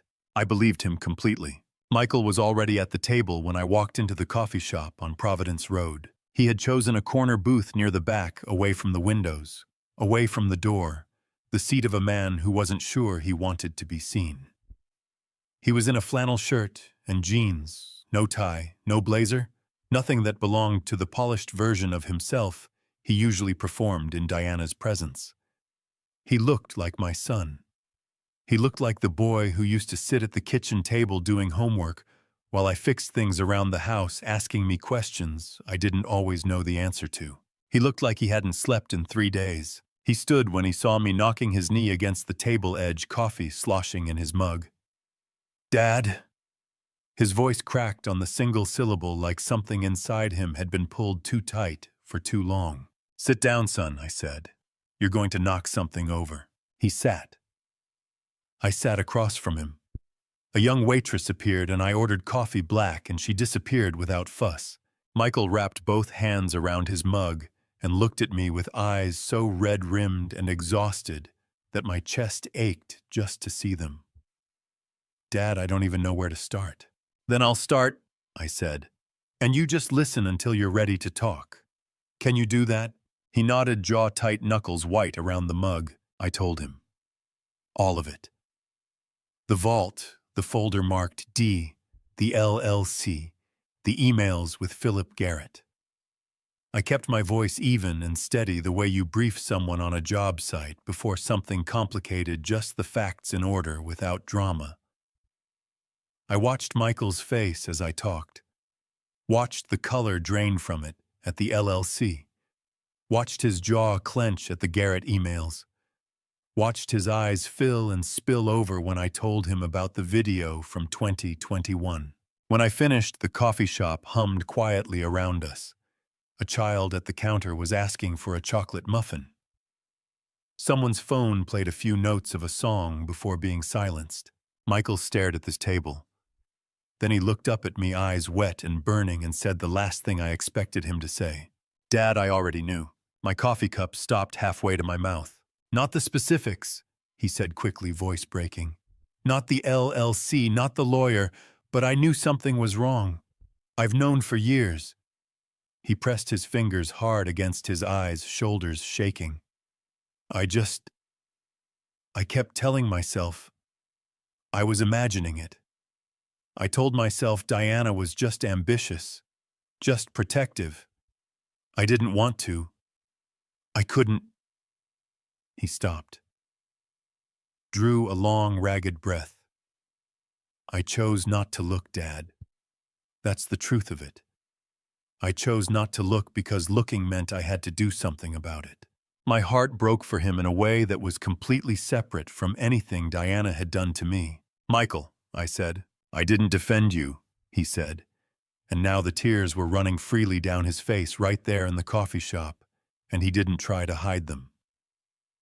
"At Hawkins's office, when Diana said those things to you, I sat there, and I looked at the table, and I let her say all of it, and I didn't say a word.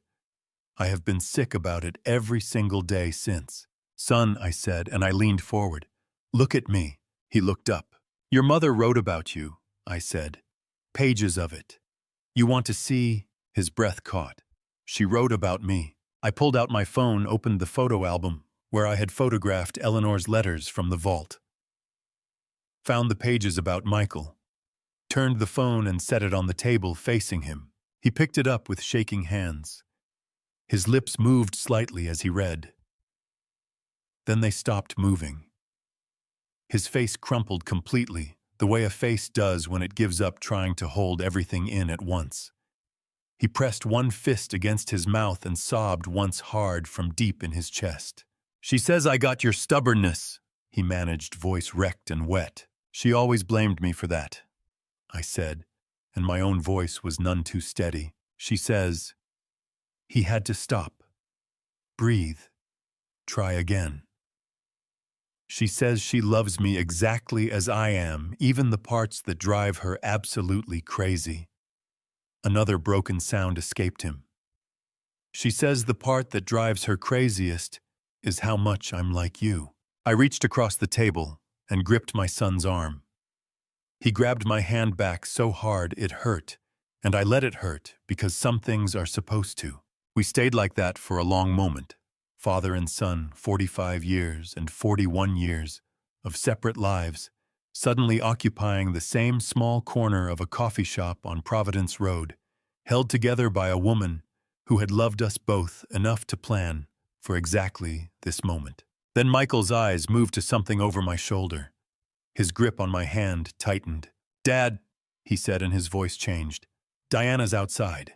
I turned slightly, just enough to see through the window. Diana stood on the sidewalk in a gray coat, perfectly still, looking directly at our table. Her expression was unreadable from this distance, but her eyes were fixed on me with an intensity that told me everything I needed to know. She had followed Michael here, and now she was deciding whether to come inside. She came inside. The bell above the coffee shop door chimed once.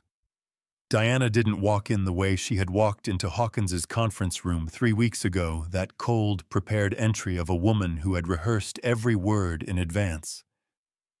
This time there was something different underneath the composure. A tightness around her jaw. A fraction too much control in her shoulders. Her gray coat was buttoned to the throat. Her heels clicked against the tile floor, but the rhythm was slightly too fast. She found our booth in under 3 seconds and crossed the room without hesitation. Michael's hand tightened on mine so hard the bones pressed together. "Diana." His voice came out low and warning, a tone I had never once heard him use with her before. She didn't look at him. Her eyes were fixed on me with the particular brightness of someone running on adrenaline and outrage.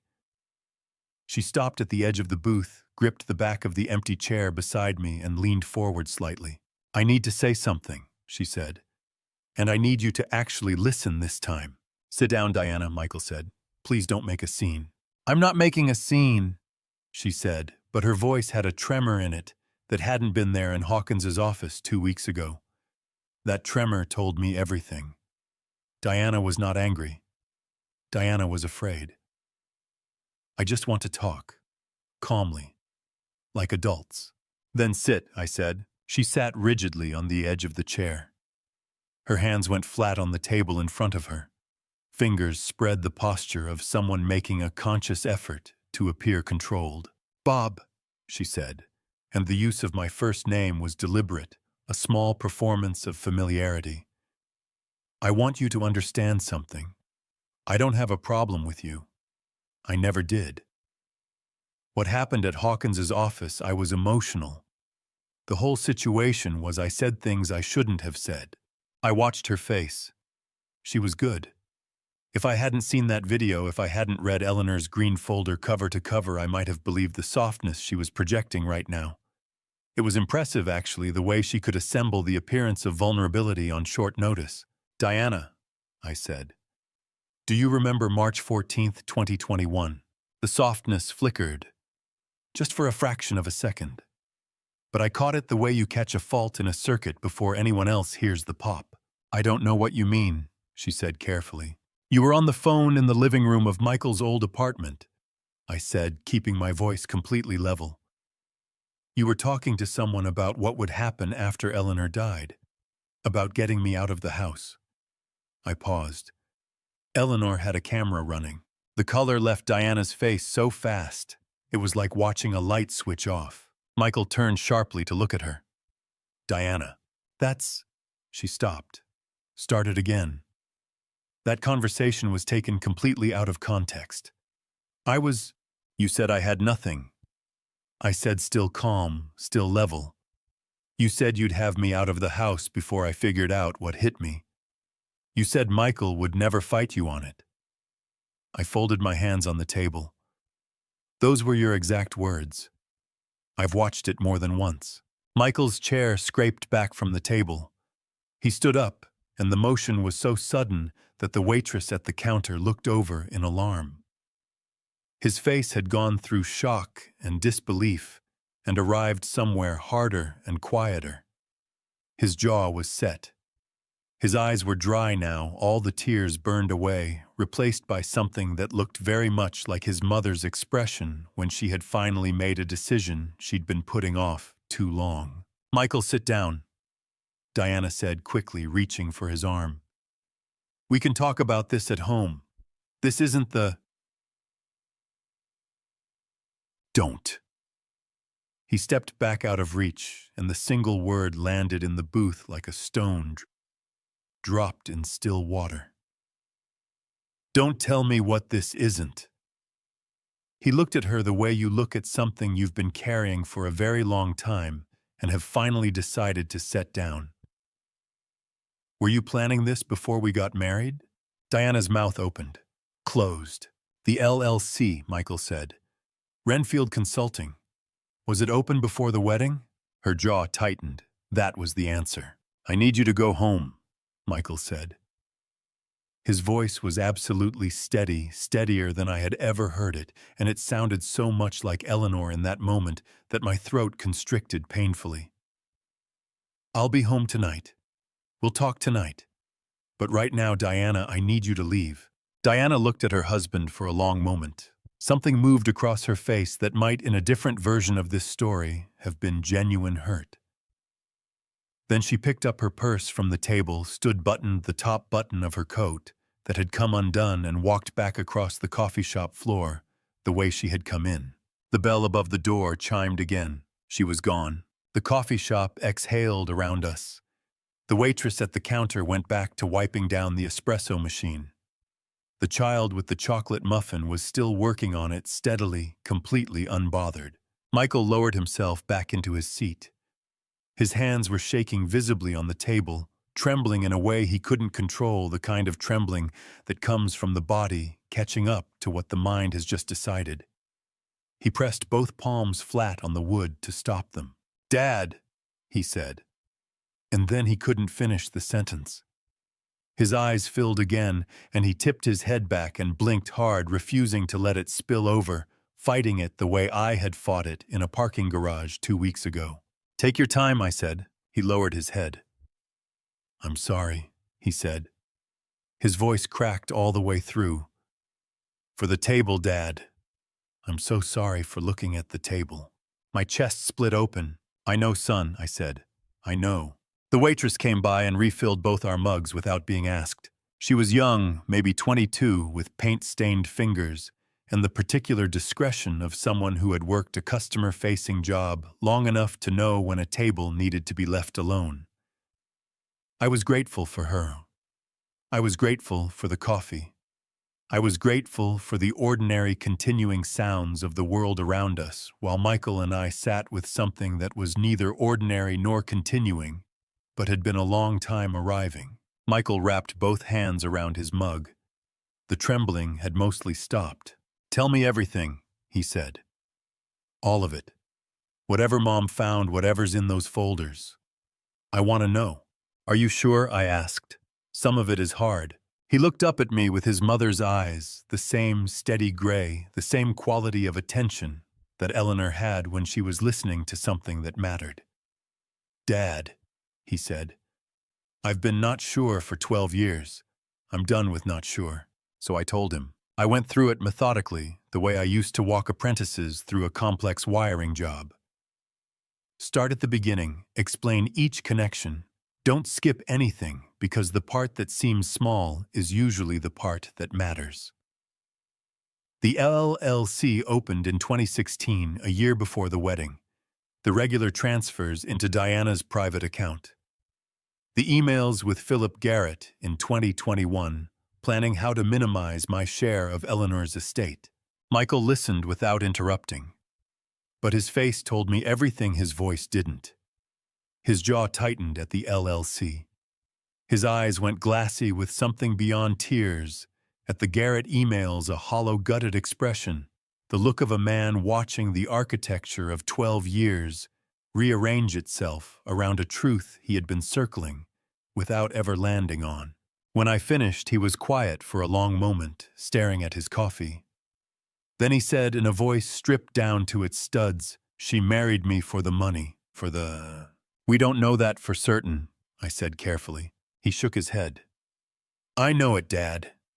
I've known something was wrong for a long time. I just kept... He stopped, pressed his fist against his mouth, then lowered it. I kept telling myself that loving someone means giving them the benefit of the doubt. But there's a point where benefit of the doubt becomes something else, something less generous. He looked up at me, eyes red-rimmed and raw. Mom saw it before I did. Your mother saw most things before most people, I said. She wrote about me, he said. In the vault, you said she wrote about me. She wrote about you more than anyone else, I said. I opened my phone and pulled up the photographs again, finding the pages I hadn't shown him yet. The longer ones. The ones where Eleanor had written about Michael as a child, as a teenager, as the young man who had made choices she hadn't agreed with, but had loved through anyway. I slid the phone across the table. He read slowly. His lips moved on certain words. Halfway down the second page, he made a sound, low in his throat. The sound of a man whose last defense has quietly given out, and pressed his hand over his eyes, shoulders pulling inward. She says she's proud of me, he said, voice wrecked and barely there. Even after everything, she says she's proud. She is, I said. She was, both. He lowered his hand. His face was a landscape of grief and exhaustion, and something beginning to look tentatively and painfully like relief. What do I do now, Dad, with Diana? With all of it? What do I actually do? I looked at my son across the table and thought about Eleanor's index card. Don't let them rush you. Don't let them guilt you. I thought about what she would say to Michael if she were sitting in this booth instead of me. You don't have to decide anything tonight, I said. You don't have to decide anything this week. What you need to do right now is be honest with yourself about what you already know. I leaned forward slightly. But Michael, there's something happening on Monday. Something I need you to be there for. He wiped his eyes with the back of his hand. What's happening Monday? There's a meeting at Hawkins's office, I said. Webb Hawkins, Diana, her attorney. They're going to try one last time to contest the trust. I held his gaze steadily. And your mother left one final letter. Something she gave to Webb 3 months before she died, to be read when this moment came. I paused. I haven't opened it yet. I've been carrying it since Saturday. Michael stared at me. You've had it since Saturday, and you didn't open it. Eleanor said only when I needed it most, I said. I think Monday morning in that room with everyone present is when I need it most. Something shifted in Michael's face. The exhaustion was still there. The grief was still there. But underneath both of those things, something else was surfacing, the slow, deliberate straightening of a man who has finally decided which direction he is facing. I'll be there, he said. Monday. I'll be there. I reached across the table and gripped his forearm the way I had when he was small and needed to know that I was not going anywhere. He grabbed my wrist back hard the way he had in the booth when Diana walked in and held on. Dad, he said, I'm sorry it took me this long. You're here now, I said. That's what counts. Outside the window of the coffee shop, Providence Road moved through its ordinary Sunday afternoon. Cars, joggers, a couple walking a dog. The world doing what it always did, indifferent and beautiful, carrying on. Inside, my son held on to my arm like he was afraid I might disappear, and I held on to his like I was making a promise. Neither of us let go first. The conference room on the 12th floor of Meridian Tower looked exactly the same as it had 3 weeks ago. Same leather chairs, same glass table, same pale October light coming through the windows above the Charlotte skyline. But the people sitting in those chairs were different. Not in appearance, in weight. I came in with James on my left and Michael on my right. Michael had a button-down shirt, and his jaw set in a way I recognized from Eleanor's face when she had made up her mind about something and would not be moved. James wore his good flannel jacket and sat down like a man who had every right to be in any room he chose to enter. Webb was already there at the end of the table, his files stacked in front of him, with the orderly patience of someone who had done this before and was not worried about the outcome. Diana came in 2 minutes later with a man I hadn't met, young wire-rimmed glasses, the practiced confidence of a junior attorney who had won enough cases to be dangerous, but not enough to be wise. He introduced himself as Ryan Caldwell, Diana's legal counsel. He opened his briefcase and spread papers across his side of the table with the efficiency of someone who intended this to be quick. Hawkins called the room to order. "This meeting has been convened," he said, "to address the formal objection filed by Mrs. Diana Callahan regarding the Eleanor Margaret Callahan Revocable Living Trust, established 2015. He looked over his glasses at Caldwell. "Counselor, you may present your grounds." Caldwell straightened. "We're contesting on 2 grounds," he said. "First, mental incapacity. We believe Mrs. Callahan's judgment was compromised in the final years of her life due to illness. Second, undue influence. We believe Robert Callahan used his position as spouse to pressure Mrs. Callahan into excluding the broader family." I felt Michael stiffen beside me. His hand went flat on the table, fingers pressing down hard. Webb didn't even blink. He opened the top folder in his stack and slid a document across the table with the calm of a man playing a card he had been holding for years. Mrs. Callahan's physician, Dr. Sandra Reeves, completed a formal cognitive assessment at every annual trust review from 2015 through 2024, Webb said. "All 9 assessments are documented here. All 9 returned a finding of full legal and mental capacity. The most recent assessment was completed 7 months before her death." He slid another document. "The trust was drafted and reviewed annually by Catherine Simmons, a licensed estate planning attorney in good standing with the North Carolina State Bar. Her certification of proper execution is included." He slid a third document. "As for undue influence, the trust was structured specifically to operate independently of Robert Callahan. He was not a co-trustee, not a co-grantor, and was not present at any of the annual review meetings. Mrs. Callahan conducted all trust business independently and without Mr. Callahan's knowledge." Webb folded his hands. "There are no valid grounds here. Mr. Caldwell."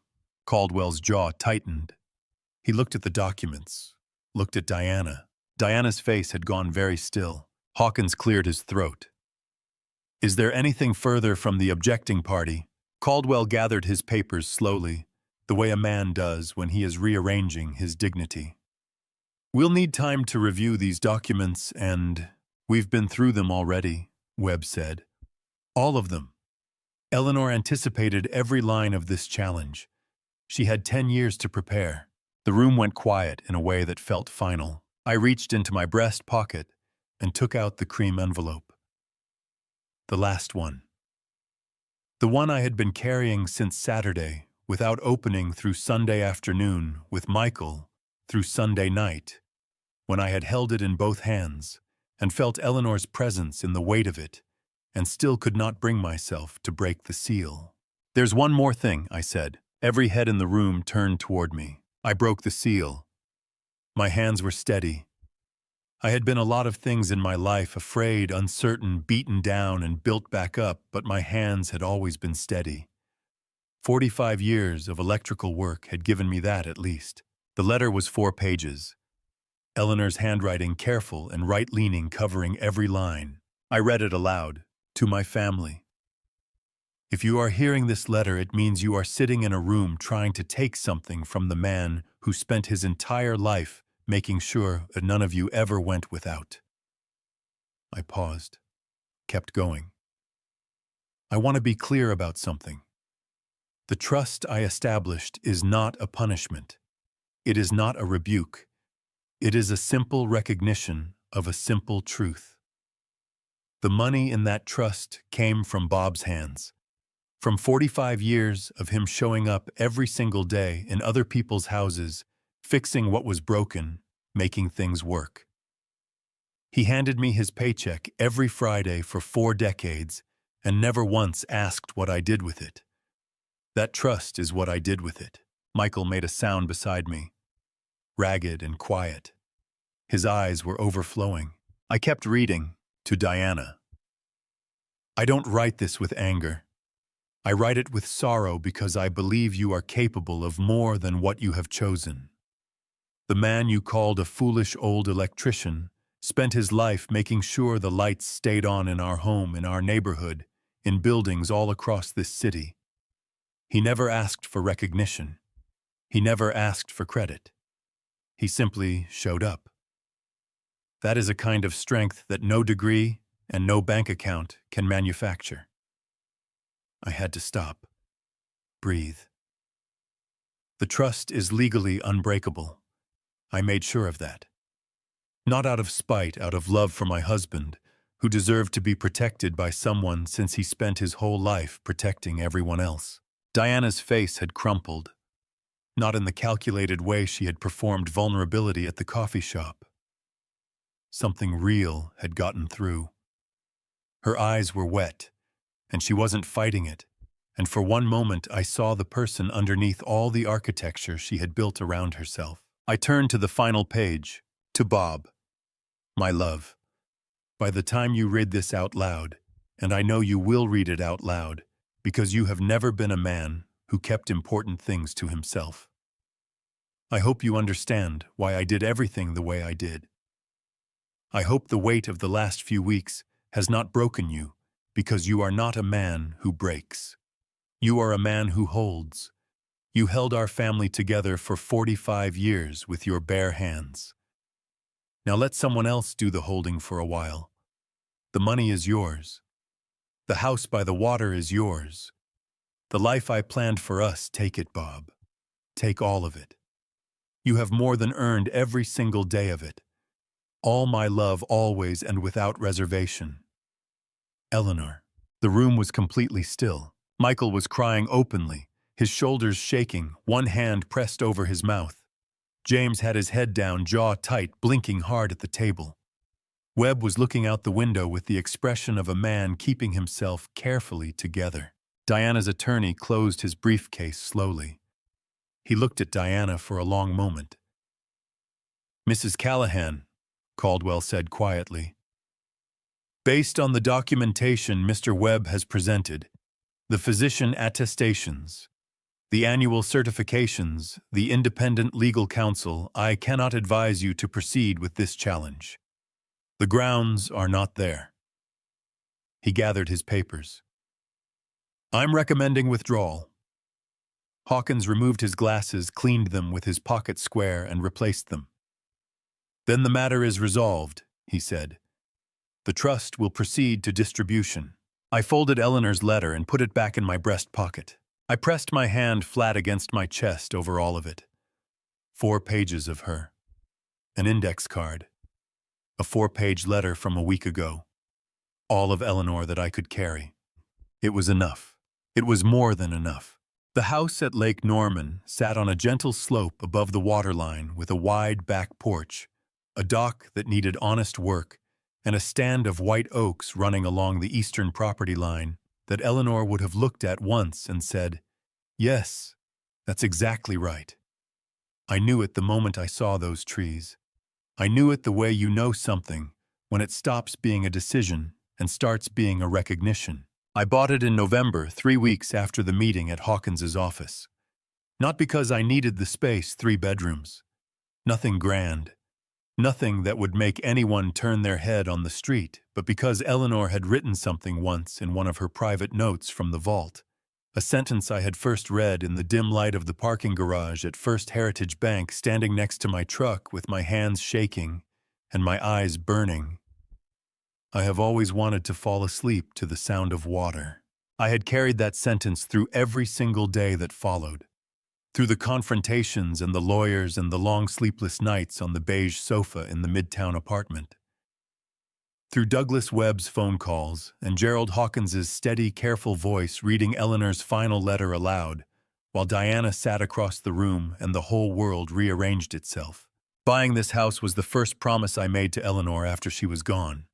I intended to keep it. The other promises I kept quietly, the way I had always done most things, without announcement, without audience.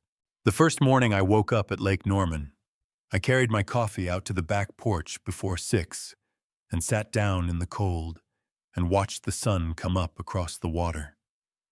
It moved slowly at first, a gray light bleeding into the sky above the eastern tree line, and then all at once it broke through and laid itself gold and wide across the surface of the lake, and I felt something loosen in my chest that had been wound tight for months. I sat there and thought about the electrician Diana had called foolish. I thought about him for a long time. I thought about every house he had ever wired, every wall he had opened up and made safe and closed back again. Every Saturday morning, driving to a job site before the neighborhood was awake. Every Friday evening, walking through the back door and setting his paycheck on the counter with both hands. I thought about 45 years of that man showing up doing the work, never once asking for applause. That man had built something extraordinary. He just hadn't known what it was while he was building it. James came on the second Saturday of November, driving up from Charlotte in the old Bronco, with Martha's apple pie riding in the passenger seat, and Roosevelt's orange fur covering his jacket from collar to cuff. He climbed out, looked around at the property, the slope, the dock, the long line of oaks, the water lying flat and silver in the morning light, and walked the perimeter with his hands in his pockets and the expression of a man conducting a slow and entirely honest appraisal. "Eleanor picked well," he said at last, stopping at the edge of the dock. "She always did," I said. We went up to the porch and sat down with slices of Martha's pie and coffee that I had finally, after 67 years of trying, learned to make the right way.